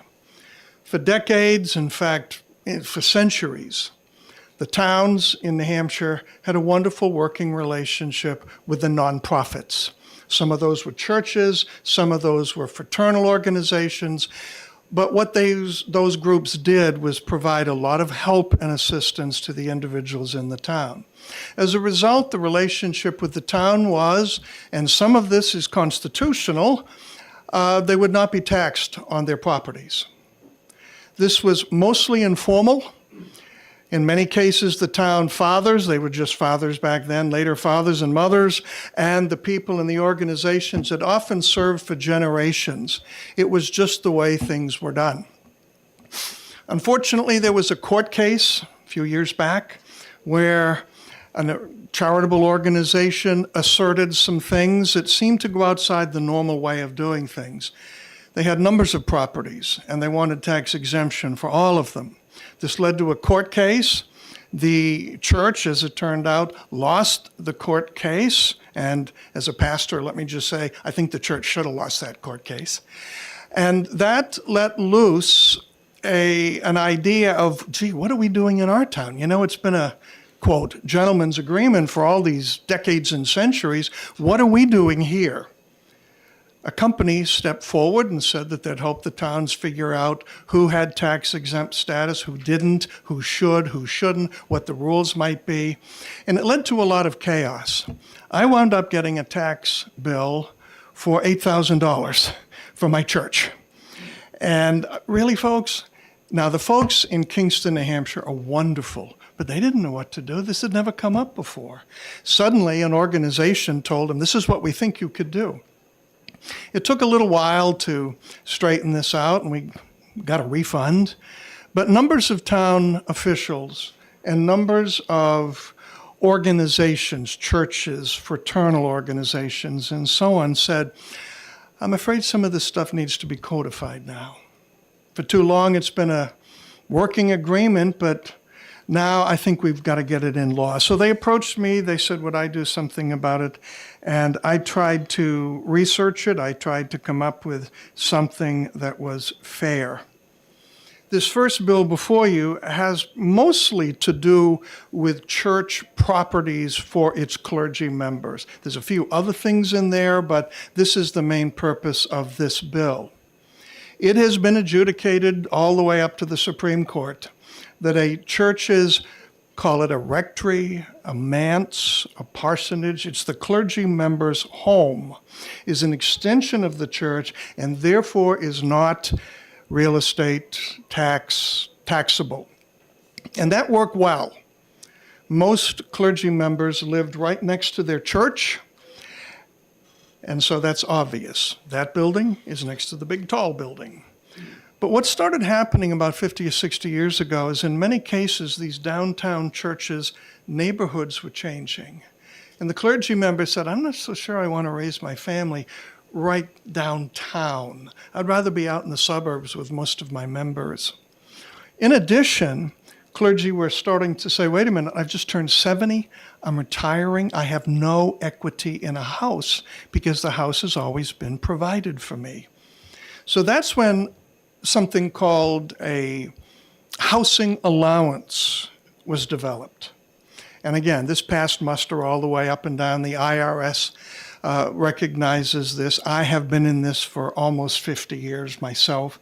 And what that means is that the church will give the clergy member a sum of money that will take care of property tax, maintenance, utilities, all of that. But then the question arises, what do we do with the old rectory sitting downtown? And some churches have decided to rent it out. Gain money, and by the way, the money that they gain from renting it out pretty much becomes the housing allowance they give to the clergy member. In other words, it washes. Well, some towns are saying, oh no, if you've got other people in there paying rent on that, that's an income-producing property, and we don't think that should be the case. We're going to tax the rectory now. The majority of towns say, no, we understand what it's like to have a wash. The rental income you get becomes the money we use to give the housing allowance for the clergy member who's now living out in the suburbs somewhere. This bill would simply say, in law, yeah, that's what we ought to do. But it will go a little further, because what if a church owns 5 or 6 houses? Well, that's where the court case started. The second richest religious organization in the world is Trinity Church, Wall Street, New York. Their church land is not taxed. The cemetery next door is not taxed. The rectory next door is not taxed. But all those buildings on Wall Street are owned by Trinity Church, and you better believe they are taxed as any other building in New York is taxed. So this says both to the churches, if you're just doing this wash, it's a continuation in a way of what you've been doing and what everybody's been recognizing for a long time. But if you want to go on buying real estate and doing various other things, that's okay. You can make a profit on it, but you're going to pay real estate tax too. So that's what this seeks to do. Thank you. Questions? Representative Colby. Thank you, Madam Chair. Thank you for taking my question. Would this apply to just a single-family residence or a multifamily property, duplex? Is there a limit to what this this property can look like? It is whatever the church or synagogue or mosque or what have you has been using in the past traditionally as their clergy members' dwelling. And if that's a tiny little thing or a bigger thing, the bill makes no distinction on that. Further questions? Representative Majori. Thank you, Madam Chairwoman, and thank you, Mr. Chairman, for taking my question. And if I understood correctly, it does not seem to matter or make a difference if it is one lot with both of those buildings. These do not need to be contiguous lots. They could be separate lots of record as long as they are owned by the one entity, correct? Yeah, and I am familiar with a few churches who, for whatever reason, lay of the land, topography, or whatever, cited their original parsonage around the corner. So it would not necessarily have to be contiguous. It would just simply have to be one unit, not a lot of units. Thank you. Yep. Representative Frocht is recognized for a question. Thank you, Madam Chairman. In Roman numeral 3B, it states that the real estate rented to another organization that shares a similar mission or goal shall be exempt. Organizations don't usually have residences. They would have an office, perhaps. And if the organization is then subletting to a tenant for whatever reason they want to, would the property then be taxable or not taxable? If it is within the stated mission of that organization, that the Charitable Trusts Division of Judiciary, and believe me, I know them well, says, oh yes, this is part of your mission statement, then this is an extension of that ministry or organization's purpose, and it would be non-taxable. If it is not germane, if it is not relevant, let's say the organization whose purpose is to provide daily comfort for wounded veterans. If they rent it out to something quite different than that, it would be taxable. If it is reasonably seen as a similar mission that's tax exempt. This is fairly much what towns have been doing for a while. It just codifies it. Thank you.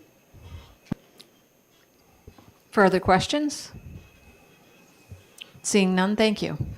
And I do have written testimony that, sorry.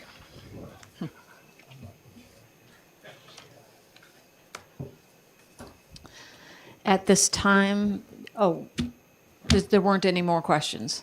I didn't see any. Yeah, we have another pink card. I haven't filled out pink cards, have I? Yeah, you need to fill one I know out. that. I yell at people for not doing that. So at this time, I have a pink card on this bill for Mr. Jim Michaud.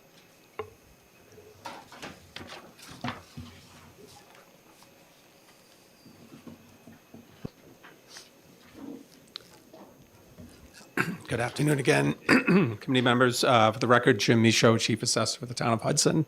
I do have some written testimony. I'm going to focus on how the bill is written versus the existing law. So a good portion of this bill, lines 11 through 18, are covered word for word in House Bill 585, which is being heard by House Ways and Means Committee tomorrow. So I'm not quite sure how two bills basically doing the same thing get introduced at two different committees, but that's what happened. In regards to lines 8 through 10 in the current proposal,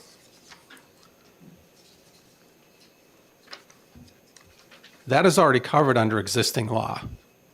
In my handout, I have a clip of 7223, and it says that the real estate and personal property owned by any organization described above, religious organizations, paragraph 3, occupied and used by another organization described in said paragraph. So they're not owning it, but they're using it. But they have the similar kind of charitable or religious requirement or obligation that real estate stays not taxable. That's the meaning of paragraph 5A in 7223. I would argue that the proposal in this bill actually introduces ambiguity that not currently exist in law. Similar mission or goals shall be exempt from taxation. If the language in 5A is not clear, I haven't seen a court case that says the language in 5A is not clear. So I would argue that the words in lines 8 through 11 are not necessary. It's already covered in statute. In regards to lines 11 through 18, this talks about making sure that if they are renting it out to an organization, rents out not more than one church parsonage or other similar residential real estate, that the rental income can only be used for the following points: religious leaders' compensation, maintenance of the worship building or parsonage, etc. So if the intention is to add more specificity in the law, then we should have the BTLA be ordered to recreate their Form A9 so the local officials can determine whether or not that rental income is being used for those purposes. It's introducing more specificity, but we don't have a form that addresses that kind of specificity. I think a lot of the bills that have been introduced on this are picking at different parts of RSA 7223. I really would encourage the House and Senate to look at them all together and determine what parts of the law should be changed and what parts of the law should not be. Because if we end up doing this piecemeal, at the end of it, I don't think it's going to be a law that's going to be able to be fairly administered at the local level, and I don't think it's going to be something that the stakeholders are really going to be happy with. Beware of unintended consequences comes to mind. Thank you. Thank you. Questions? Representative Majori. Thank you, Madam Chairwoman. It may be a collaborative effort. I'm looking to the chair and maybe to the chairman in the room. So as Mr. Michaud has just said, 585 has the same language as in subsection C here, and we have a bill. What happens? Is that something that happens at the clerk level if both these bills advance? Or would there be an effort on our behalf? Could there be an effort on our behalf to collaborate? Does anybody know? Or if one fails? That's unclear. It's curious that we have two bills that allegedly are essentially the same. So a possible resolution is that whatever bill or bills advance to the Senate, it could be resolved in the other chamber. Beyond that, I would have to inquire.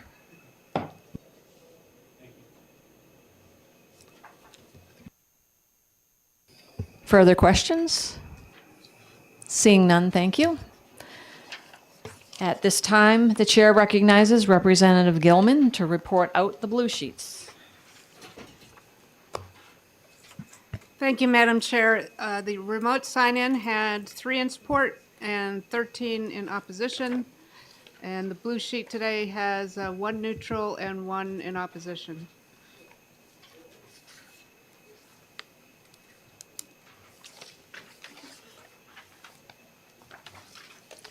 Thank you. And with that, the chair closes the hearing on House Bill 425. 425 is homeless. We are slightly ahead of schedule, so we will need to wait approximately 5 minutes.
Next on our schedule, we have a bill scheduled for 150, and with that, I will open the public hearing on House Bill 421 FN relative to notice of tax exempt status filing procedures by town officials or offices. I would like to welcome Representative Pearson to introduce the bill to the committee. Thank you, Madam Chairwoman, members of the committee. To pick up on an earlier point, having been a chairman for several years now, I have experienced on many occasions getting 2 or 3 or 4 bills on roughly the same subject. I have said, why didn't they get their act together? People have said that about the New Hampshire legislature for a long time. The simple fact is sometimes we don't know what somebody else is doing. I've often thought there should be a clearinghouse, but I didn't say that too loudly or I would be named to run it. But so I understand that, and I think most of us are flexible. We'll work on stuff. You get some ideas, we can get it done. This is a similar bill. And there's going to be an amendment because the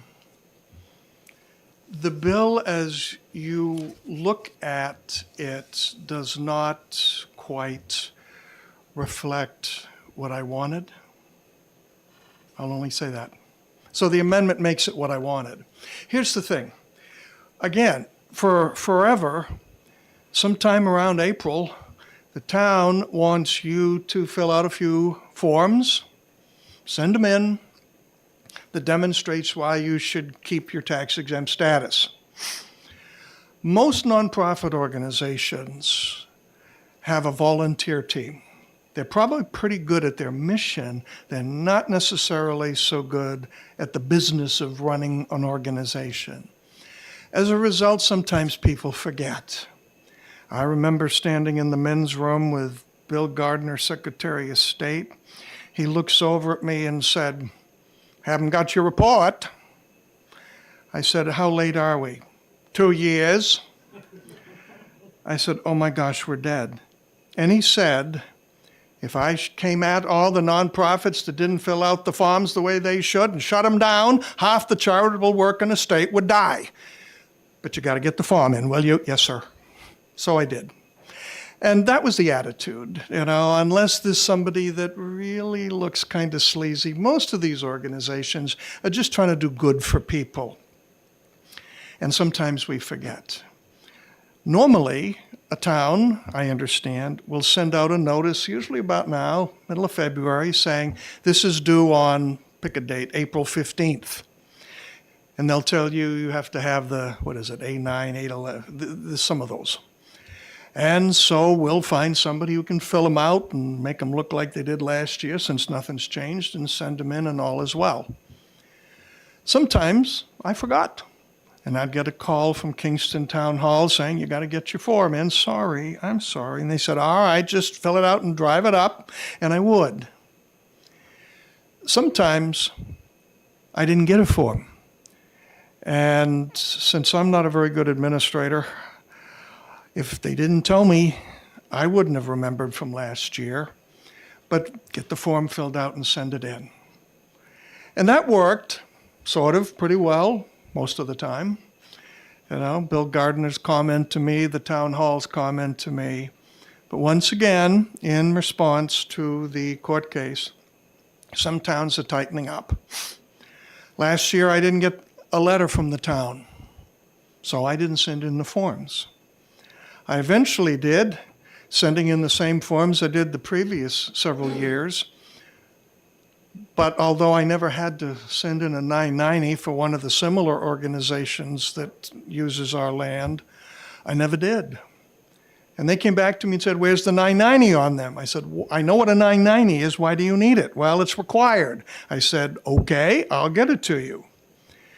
And that led to a discussion, and I've had this discussion with some town officials elsewhere and some leaders of nonprofits saying, can't we just codify it?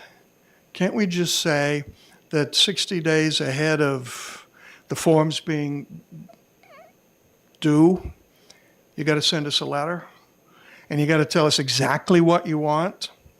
And if you forget, that's okay, just don't penalize us. If you've forgotten, we didn't remember, We'll get the forms in. Nobody's out to con anybody. You've always said we're tax exempt. So that's what this bill before you, as amended, seeks to do. The language in what you have before you is confusing. The language in the amendment that I'll be passing around to you says what I want it to say. So that's very simple. Just let us know and we'll do the best we can. And if somehow you forget, don't revoke our tax exempt status. We're doing a lot of good work here, and we'd rather use that money that comes in to do good for the people of the town. That's just what this seeks to do. Thank you, Representative Pearson. Will you be passing that amendment out now so As we you could speak, take a look? Madam Chair.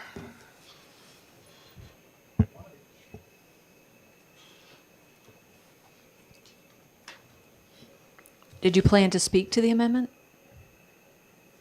Only to say that the amendment much better describes what I have just said than the original bill as it came out of OLS.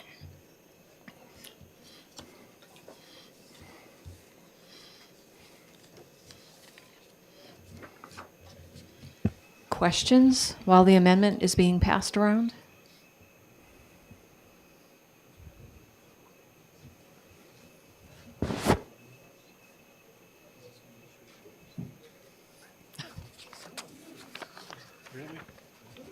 Oh, yeah, this is my copy. Thank you.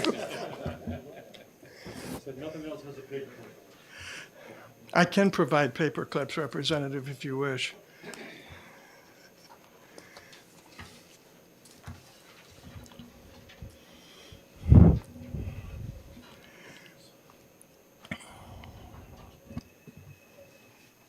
Representative Elward?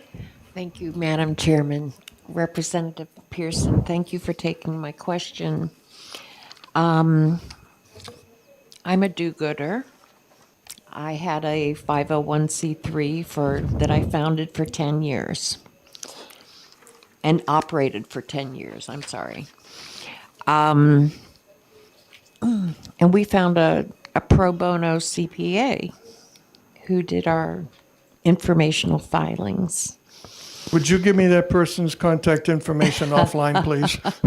We also had a pro bono attorney firm, law firm, that made sure that we were in order. There's a thing called a calendar that you can write deadline dates on. And I'm just, this is rubbing me just a little bit the wrong way. I think it puts a burden on the municipalities for having to do what is the organization's responsibility, which is to remember when the deadline is, what you need to file. So whereas I think this is laudable, I'm just a little miffed that these organizations want a bit of a pass, and putting the burden on the towns to remind them. I'll take that as a question. I would mostly agree with you. That's a would you believe her. And I would mostly agree with you. And if you saw my office, you would see several sticky notes reminding me exactly of this. But I will say, in the terms of the 990, nothing had changed in our organization in years. If they wanted us to have a 990, we would have provided it. But when we turned in the paperwork that last year, and there was not a 990 attached, that was not our fault. If they wanted it, they should have told us, and we would have been happy to comply. So I kind of take your point, but not all 501c3 charitable organizations are as blessed as yours was that have all these pro bono people. This is, if the tone of this sounds, defiant, I really don't mean it to be that. I want us to be good citizens. The town officials want to be a good citizen too. I mean, Kingston's a wonderful place, especially after they refunded my tax bill. And we're just trying to set some encouragements in different directions. Short follow? Follow up, yes. What about posting legal notice in a publication instead of having to. I mean, I can't imagine there's hundreds of organizations within a community that would, have to receive a mailing. But what about posting notice instead of having to do a mailing of a letter at that expense? Our wonderful county newspaper folded last year. Okay. We didn't know we had to do a few other things, and Secretary Gardner and I had a nice little chat, and our friends over at Charitable Trust, which, by the way, is a wonderful organization to deal with because they just want to get the stuff done right. They're not out for blood. And I think the best quote I received from Diane Quinlan, retired head of Charitable Trust, was, "Sir, we deal with people like you a lot." I took that as a compliment, and I think it was meant as one. They were very helpful, but yeah, we're learning. Thank you. You're welcome. Representative Colby?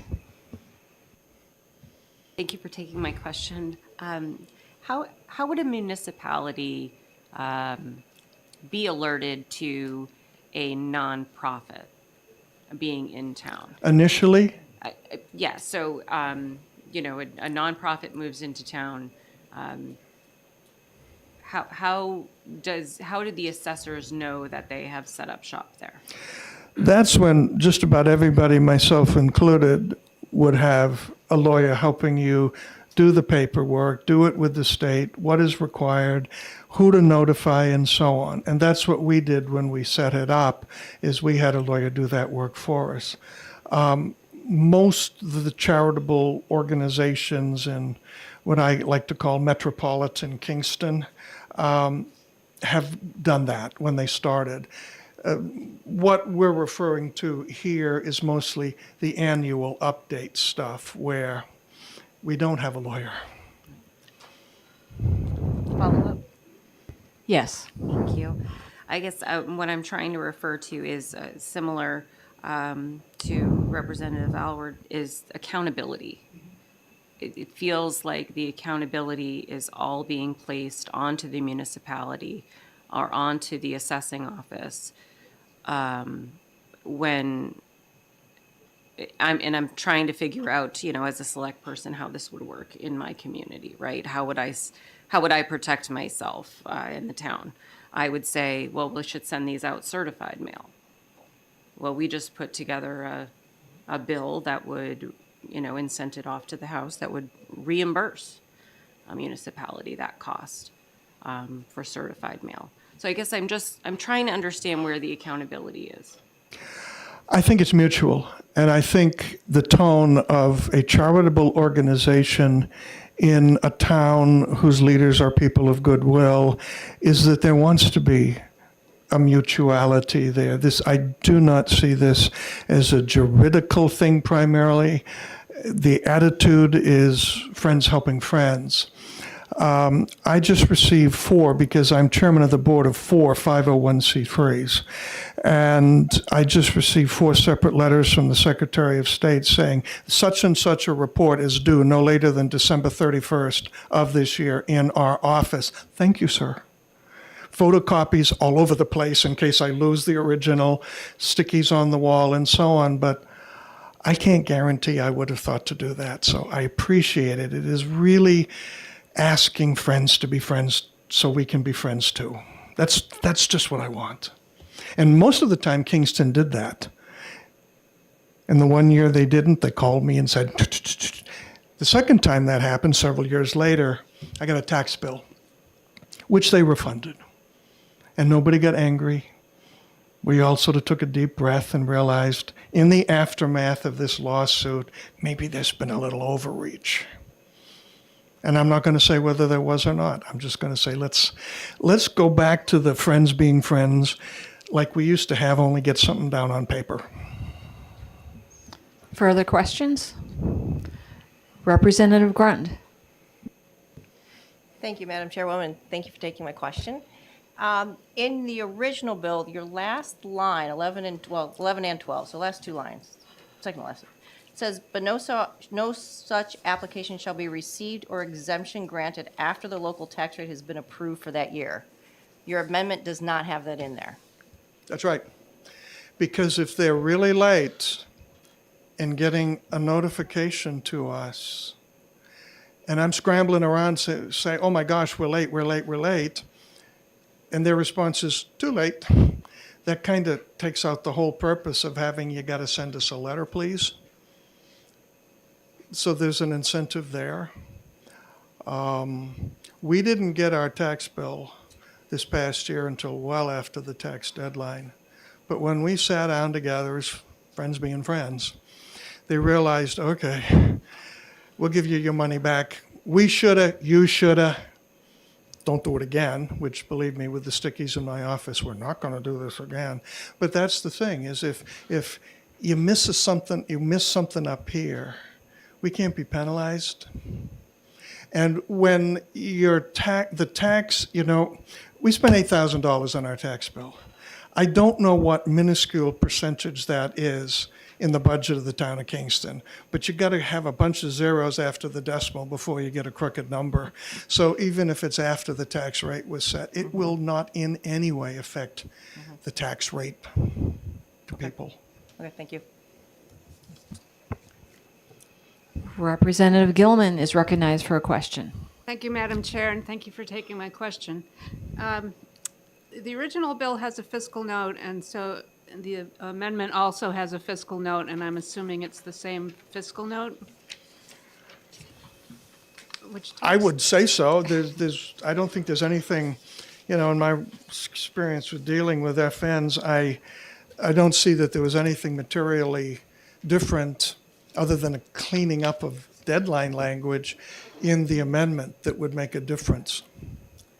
Follow up, Madam Chair? Yes. Okay.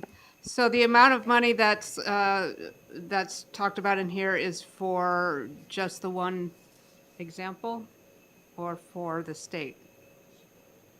Is that state income tax that's not being, well, the fiscal impact is less than 10,000 of what? Yeah, it's probably the cost of a postage stamp to send us the letter, which has not yet exceeded $10,000, but it's on the way. Thank you. Thank you. Further questions? Seeing none, thank you. Thank you. Thank you, committee. Next, the chair calls Mr. Jim Michow.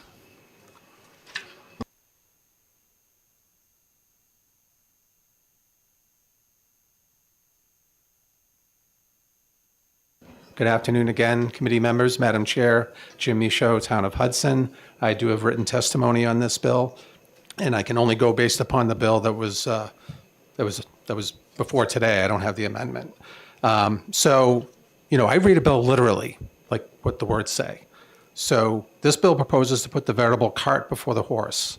This bill would require municipalities to annually mail, lines 4 through 5, a form to all organizations and entities exempt from property taxation within the community. But how do we know which organizations would be exempt? It's an unknown. We know what the prior year's was. So if the intent was for the community to mail it out to those entities that got it in the prior year, we could do that. Hudson voluntarily does that January-ish. We would have done it by now, but BTL, Board of Tax and Land Appeals, is redoing their forms, A9 and A12, in part because of legislation from last year introducing accident, mistake, misfortune for A12. Number two, what is a form? If the form being referenced is the BTLA form, as called for in RSA 7223C, annual list, then maybe the legislation should say the form that the Board of Tax and Land Appeals sends out, and 7223C, the form should be described, right, in some manner, or reference to some state agency that's responsible for doing the form. That would help. So further, line 4 says all organizations exempt under this section. So that would be all the governmental organizations. The ones that don't even have to apply have to get the form. That's the way the proposal reads. The counties, the village districts, state university, probably not intended, That's the way the bill reads. The proposal in line 6 states to send the form out by April 1st with a deadline of April 15th. That's probably not enough time. Probably should have the community send it out a lot, maybe 2 months before April 15th. Again, in Hudson, we typically send it out in January. Even though we do send that form out, we still don't get things timely. So we send the form out again, way before the deadline. Then we send out certified mail. Again, that's our choice, right? As a municipality, you can choose to do that versus legislation that requires you to spend the money. And the certified mail usually does get the person's attention. We also use a thing called phone. We call people up. Let's see. Lines 5 through 8. The form shall note all documents that must be submitted to the city or town by the organization or entity to establish eligibility. So Form A9 does contain information that it asks for. The form literally says organizational documents, nature of membership, functions, property, and the nature of the property. Such information as shall be reasonably required. So there is a description of the forms on the BTLA Form A9. In regards to the charitable organizations, BTLA Form A12, and I've included all this, it describes the material needed. It says must file a statement of its financial condition. Statement is due annually before June 1st. Says include the IRS Form 990. I mean, all this information is given to the taxpayer on that form. So in addition to that, the BTLA has gone through a number of communities and, really investigating whether or not entities are getting exemptions for which they're not qualified for. In the course of that, and that's the next to last paragraph of my second page, the BTLA has developed a checklist of documents that communities should take a look at and request. So maybe that should be formalized in a statute, or maybe the BTLA should be encouraged to formalize that on the A9 or A12. That's kind of an ad hoc thing from the BTLA. Communities are following the law, the way it's written. I don't know about days gone by when law didn't exist, but we're trying to follow the law. We're being held accountable by the judicial system to follow the law. So I don't know about, we can just forgive deadlines and stuff. That would be called not following the law. And if I go to BTLA and say that, they're going to laugh at me, as they should. Follow the law, follow the deadlines. Other than that, I can answer any questions you have. Thank you for your testimony. Questions? Seeing none, thank you.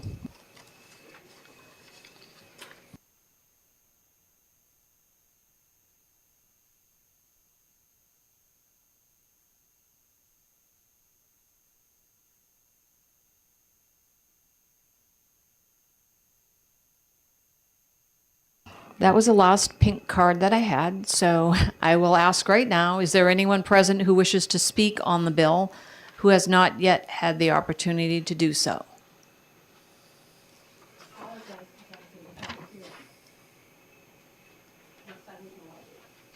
Okay.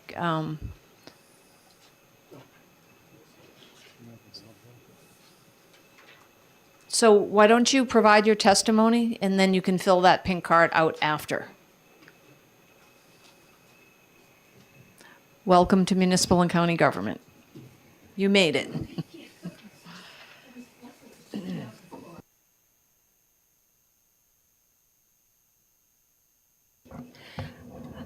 Thank you very much. I experienced the need for this last year because... Excuse me. Yes. Sorry. Is this Representative Gay? Oh. Gay? Well, I'm just honorable now. Okay. So, Betty Gay from Salem. And we experienced the need for this just this past year because we learned about, let's see, okay, our churches and other charitable organizations like American Legion had never been taxed before on their property.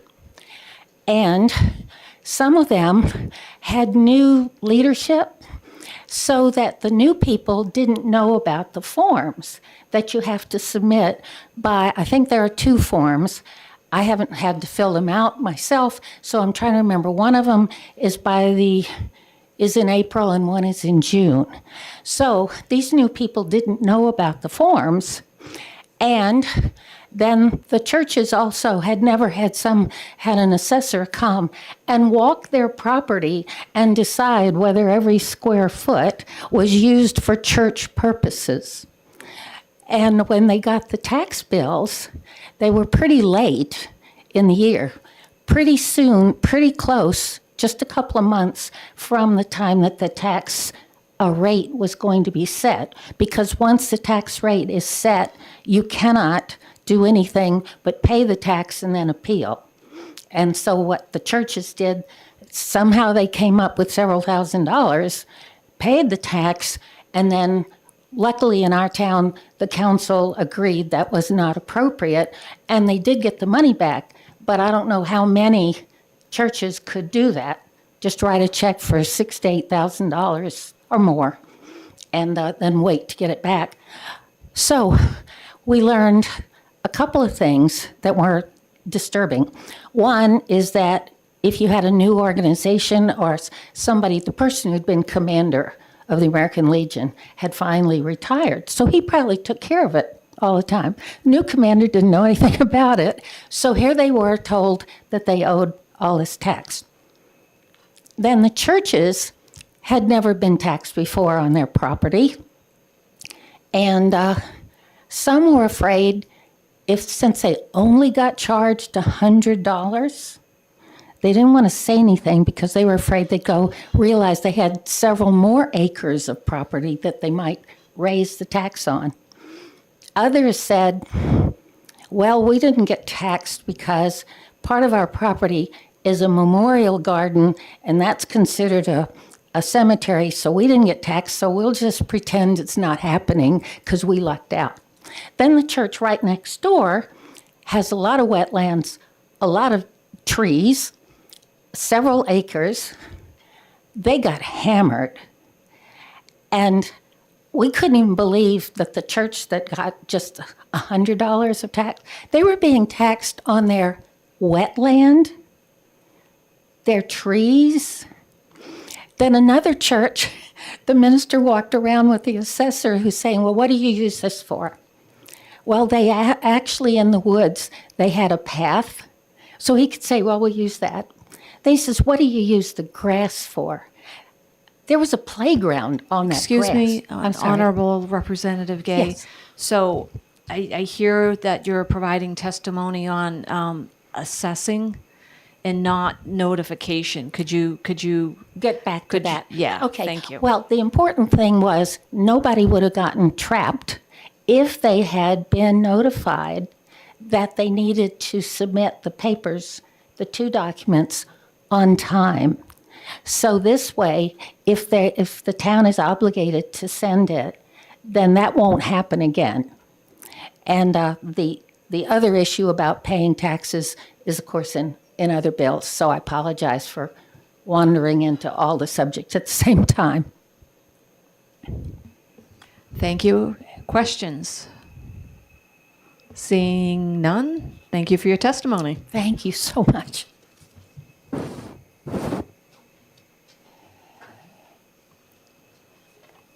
So I do believe that was the final speaker on this bill. So the chair recognizes Representative Gilman to report out the blue sheet. Thank you, Madam Chair. In the remote sign-up, there were 3 in support of this bill, 8 opposed, and on today's blue sheet, we had 1 neutral and 1 opposed. Thank you. And with that, I will close the public hearing on House Bill 421 FN.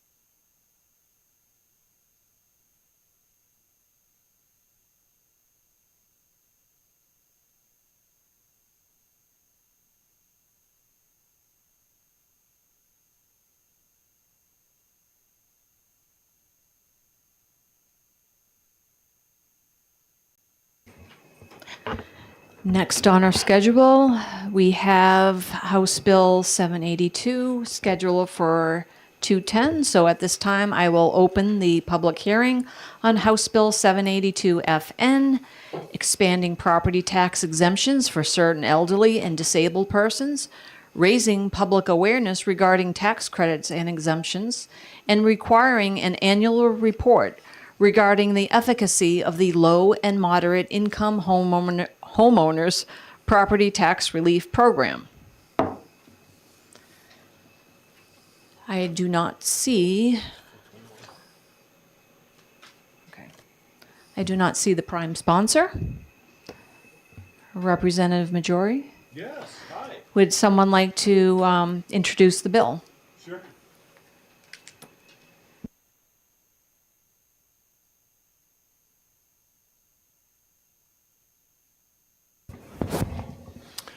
Thank you, Madam Chairwoman, and honorable members of municipal and county government. For the record, I am Jim Majori, representing Rockingham 23, and the wonderful residents of the town of Northampton, here to introduce House Bill 782 FN, expanding property tax exemptions for certain elderly and disabled persons, raising public awareness regarding tax credits and exemptions, and requiring an annual report regarding the efficacy of the low and moderate income homeowners property tax relief program. Happy to take all of your questions. I will answer them very thoroughly.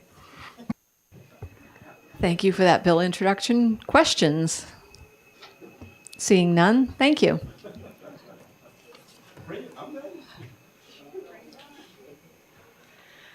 At this time, the chair recognizes Jim Michaud.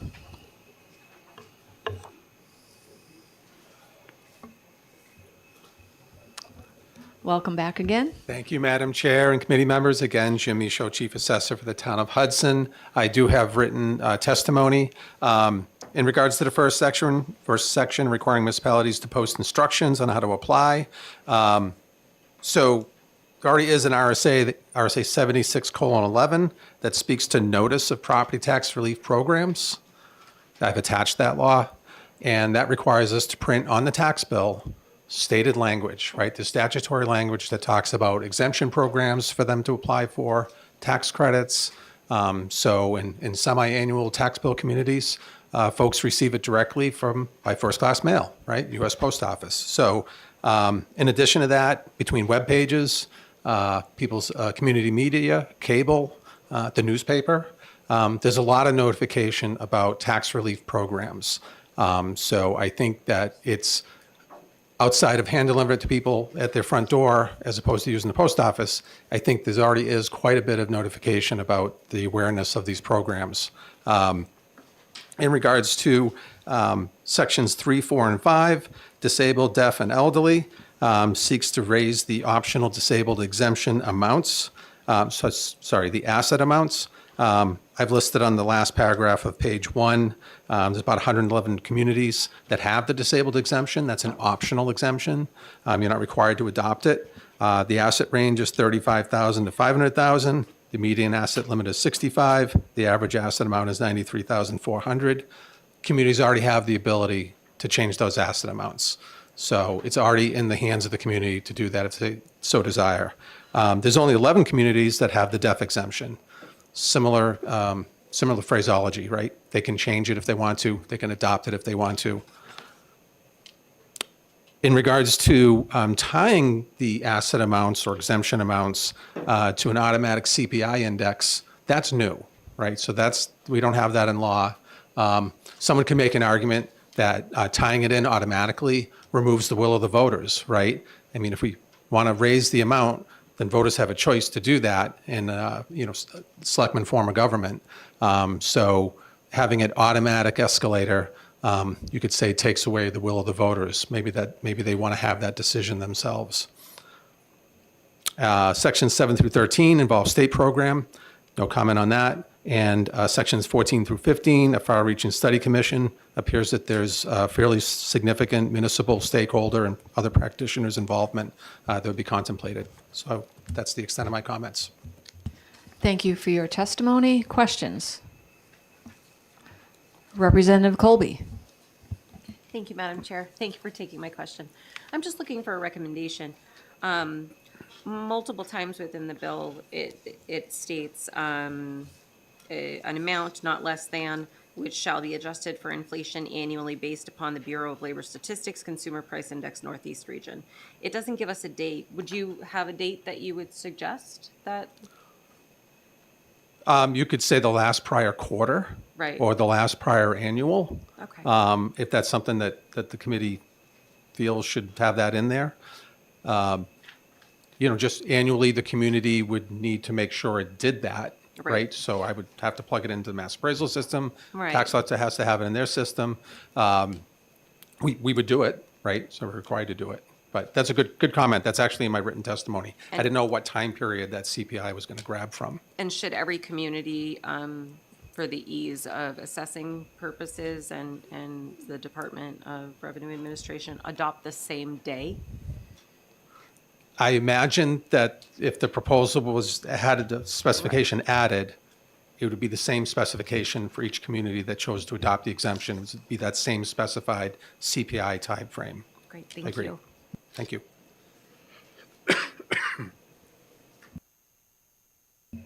Representative Guthrie is recognized for a question. Thank you, Madam Chair, and thank you for taking my question. You mentioned adjusted for inflation, that was a problem. Would I be correct in saying that when the adjustment was made to increase, the original increase, couldn't that be part of the warrant article? That in the warrant article, it would say that the adjustment would be made? Couldn't you do it that way? Thank you for the question, Representative. If I understand the question correctly, you'd have to have an annual, under current law, you'd have to have an annual warrant article to establish what the asset amount should be. If there is no provision currently, this is proposing to add a provision, but there's no provision currently for there just to be an automatic increase in the asset amount based upon some metric. It would be outside the bounds of current law if a community were to do that in such a formal fashion on a warrant article. I know, if I may, I know town council communities that say each year, this is what we're going to do. But each year they vote on that new number. So there's an annual election to do that. Am I not? Follow up, Yeah. Madam Chair. Yes. So the legislative body couldn't just say in the warrant article that we're going to adjust this every year. You don't think that would pass muster? I don't think the current language allows for it. And since we're a Dillon Rule state, municipalities can only do what the legislature allows us to do. And I don't see anywhere in the legislation that says you can do this automatic, it just does it on its own. Unless this were to pass, this section. Okay, thank you. Thank you for. Representative Gilman. Thank you, Madam Chair, and thank you for taking my question. I think to follow up on Representative Guthrie's question, in SB 2 town anyway, we need to give the number that we're raising and appropriating. So if it's 50,000 plus or minus the consumer price index, then we don't know what that appropriation will be in subsequent years. Is that Thank you for the question. I don't believe it's an appropriation of money. It's a description of the exemption amount, or it's a description of the asset amount. Representative Majori. Thank you, Madam Chairwoman, and thank you for taking my question. In your opinion, might this also be binding future select boards, which is something you can't do? Thank you for the question. This would seem to override the local authorities' approach to raising or adjusting how much that exemption amount should be. Additional questions? Seeing none, thank you. Thank you. So that was my last pink card for this bill, so I will ask, is there Is there anyone present who wishes to speak on the bill who has not yet had the opportunity to do so? Seeing none, the chair recognizes Representative Gilman to report out the blue sheet. Thank you, Madam Chair. On the remote sign-in, we had 2 in support and 14 in opposition. And today's blue sheet is somewhere.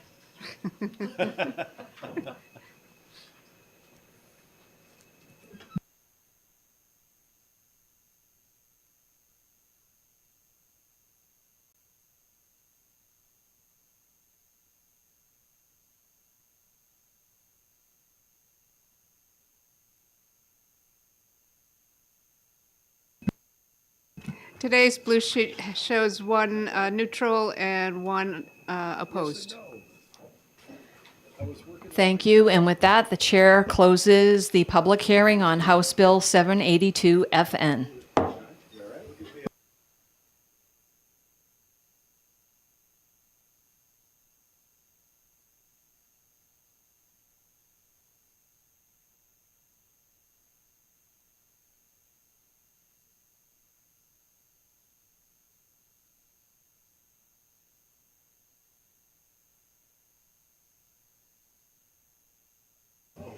So we are about 10 minutes ahead of schedule. So we will wait until 2:40 to open our last public hearing for the day.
The time is now 2:40 p.m., and the chair will open the public hearing on House Bill 458 FN, limiting local assistance to United States citizens or permanent legal residents.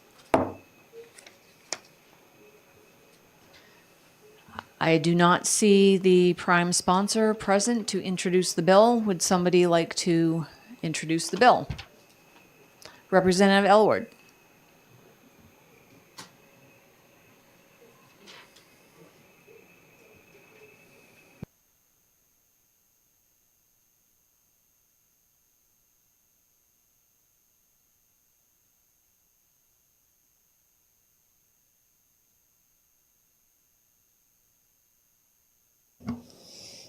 Good afternoon, committee members. For the record, my name is Deborah Elward. I represent Merrimack District 5, which is Andover, Danbury, Hills, Salisbury, and Webster. I'm here to introduce House Bill 458 FN, an act limiting local assistance to U.S. citizens or permanent legal residents. Thank you. Are you going to answer? You don't need to answer questions. No. Okay. You're all set. Yeah.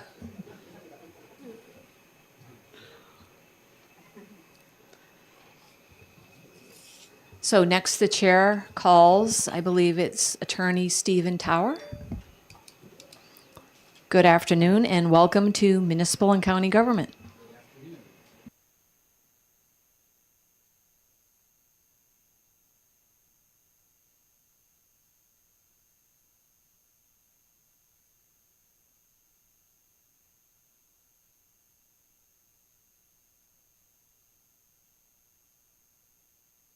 Is that better? All right. Good afternoon. I'm Steve Tower. I'm an attorney at New Hampshire Legal Assistance. I lead our local welfare project. I had emailed Representative Roy about this bill earlier on, and I had assumed that the intention of this bill was to prevent undocumented immigrants from accessing local welfare, and that was a major concern. And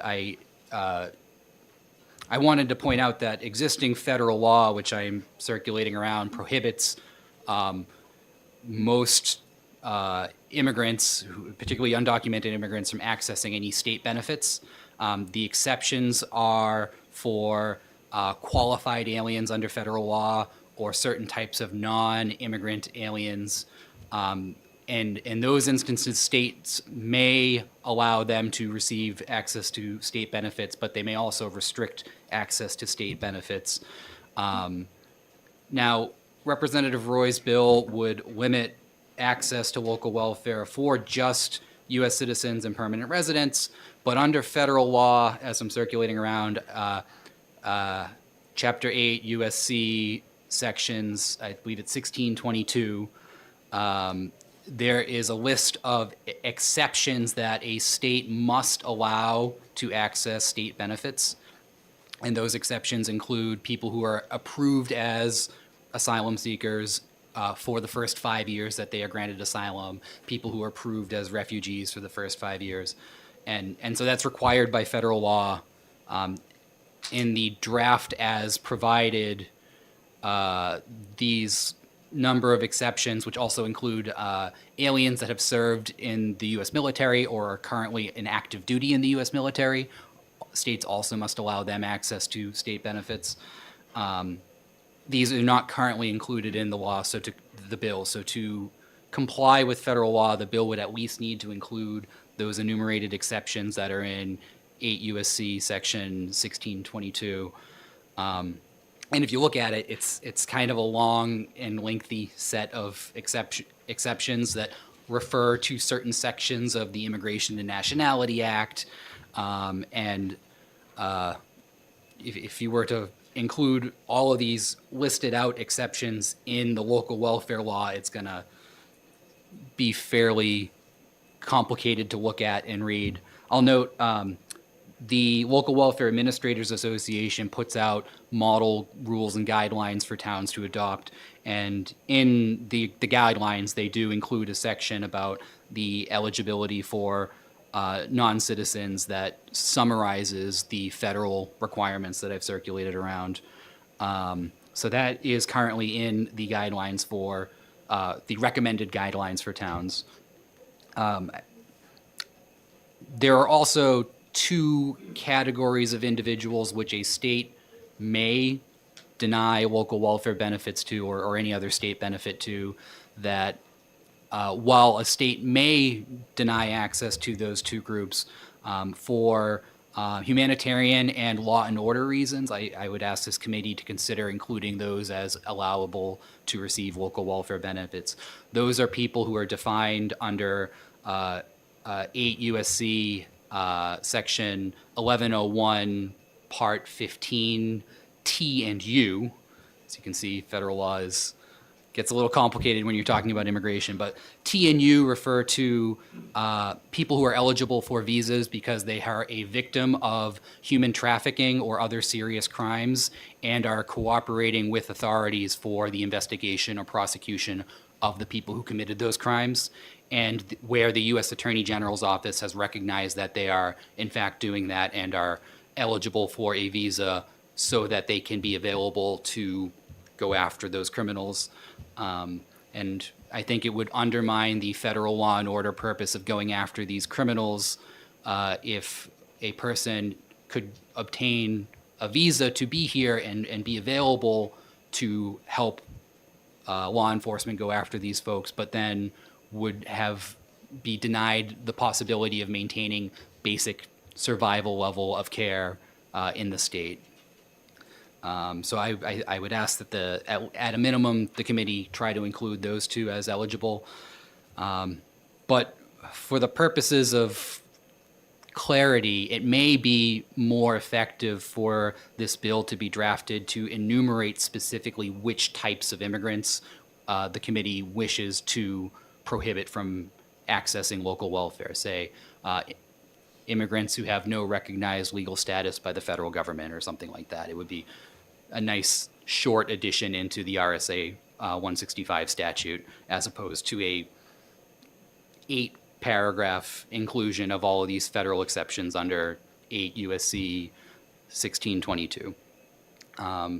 But I think that's the extent of my testimony. I just wanted to point out that there is some requirements in federal law that are not currently included in this bill.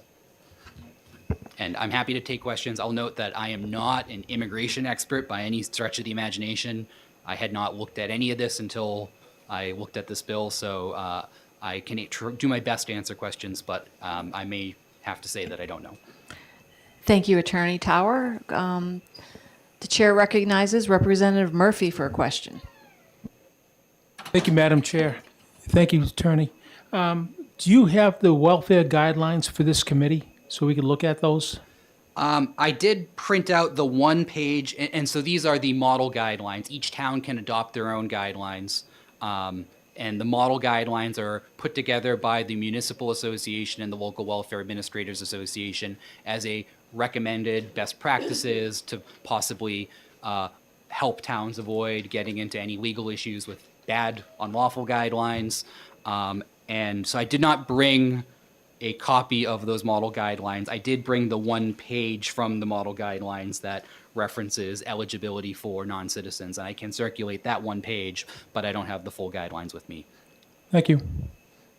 Further questions? Seeing none, thank you.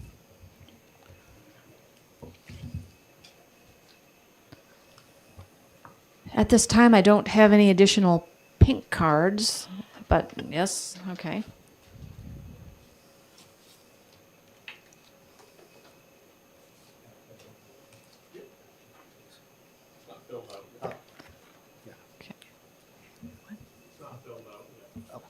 No problem. Just introduce yourself for Yes. the record, who you represent in your position, and good afternoon and welcome to Municipal and County Government. Thank you, and thank you for the position, or the opportunity to present testimony. My name is Bill Gillett. I'm the Director of Public Policy and Advocacy for the International Institute of New England, which is a refugee resettlement and immigration support organization, and we have been operating in Manchester since the early 1980s. I wasn't planning actually on speaking today, but I did want to just add to the testimony that you've already heard, including the written testimony, and I'm available for any questions. I just want to emphasize one point here, and that is you've heard the legal rationale here, and there's, in addition, very good written testimony on the legal standards here. But I wanted to address why the situation and why certain immigrants should be eligible and are eligible under the federal law for this type of assistance.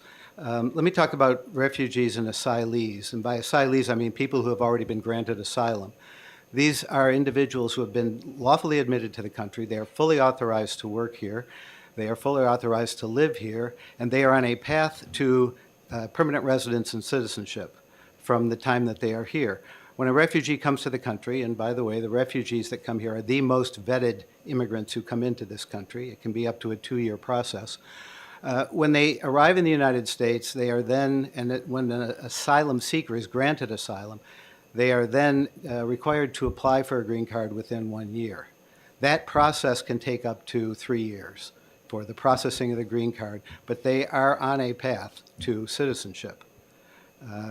For the most part, the refugee program has been very successful, and it's quite rare that they are accessing this type of assistance.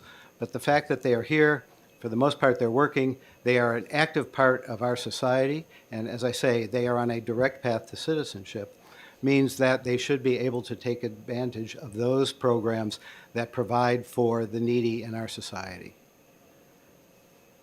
Thank you. I don't want to take up any more of the committee's time, but in some respects, I am an immigration expert, and I'm happy to take any questions. Thank you for your testimony. Questions? Seeing none, thank you. Thank you very much. Yeah, you'll fill out your card. So that I don't have any additional pink cards, so I will ask, is there anyone present who wishes to speak to this bill who has not yet had the opportunity to do so? Seeing none, the chair will recognize Representative Gilman to report out the blue sheets. Thank you, Madam Chair. Online testimony showed 14 in support of the bill and 173 opposed to the bill. And I have to say, one of those 173 just wants clean air. And the paper blue sheet shows one opposed. Thank you. And with that, the chair will close the public hearing on House Bill 458 FN.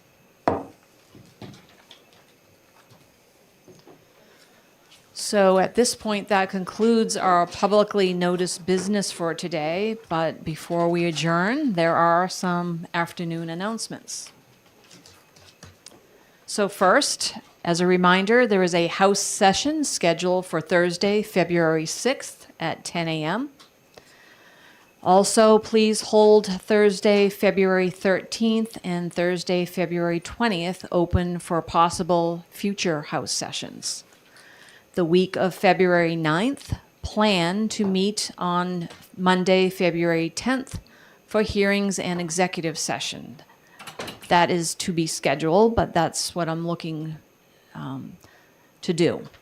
The week of February 23rd, please plan to meet on Tuesday, February 25th for hearings only.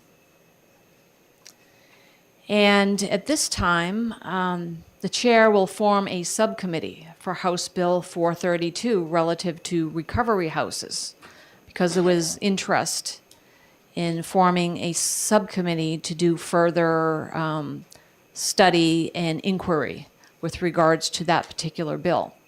So the subcommittee will be comprised of 3 Republicans and 2 Democrats. So at this time, the chair appoints Representatives McDonald, Dolan, and Walker, and also Representatives Frocht and Germana. Representative McDonald will serve as the chair of the subcommittee, and he will be responsible for calling subcommittee meetings. Does anybody have any questions? Yes, yes. Thank you. Does the subcommittee have to report out at the same time that the bill is due, or the deadline for the bill being due, or does the subcommittee have more time? I probably should look that up myself. My understanding is that the subcommittee is a subset of the committee that does further inquiry with regards to the bill. And then that information is brought forward to the entire committee at the executive session for input and consideration for executing that particular bill. So I hope that answers your question. It does, just a second. Okay. And did Representative Gilman, did you have a question? Yes, just can you please repeat the meeting dates for us? Just the committee? Okay. So I'm looking at, it has not yet been scheduled, and it all depends on room availability, the week of February 9th, plan to meet on Monday, February 10th. And that is for hearings and executive session. And then that last week in February, which is the week of February 23rd, we will need to meet, and I'm looking at Tuesday, February 25th. And that's in order to meet House deadlines, and that will be for hearings only. Thank you. Okay. Further questions? Okay. So with that, the chair calls the meeting here today adjourned. Thank you, and have a great week.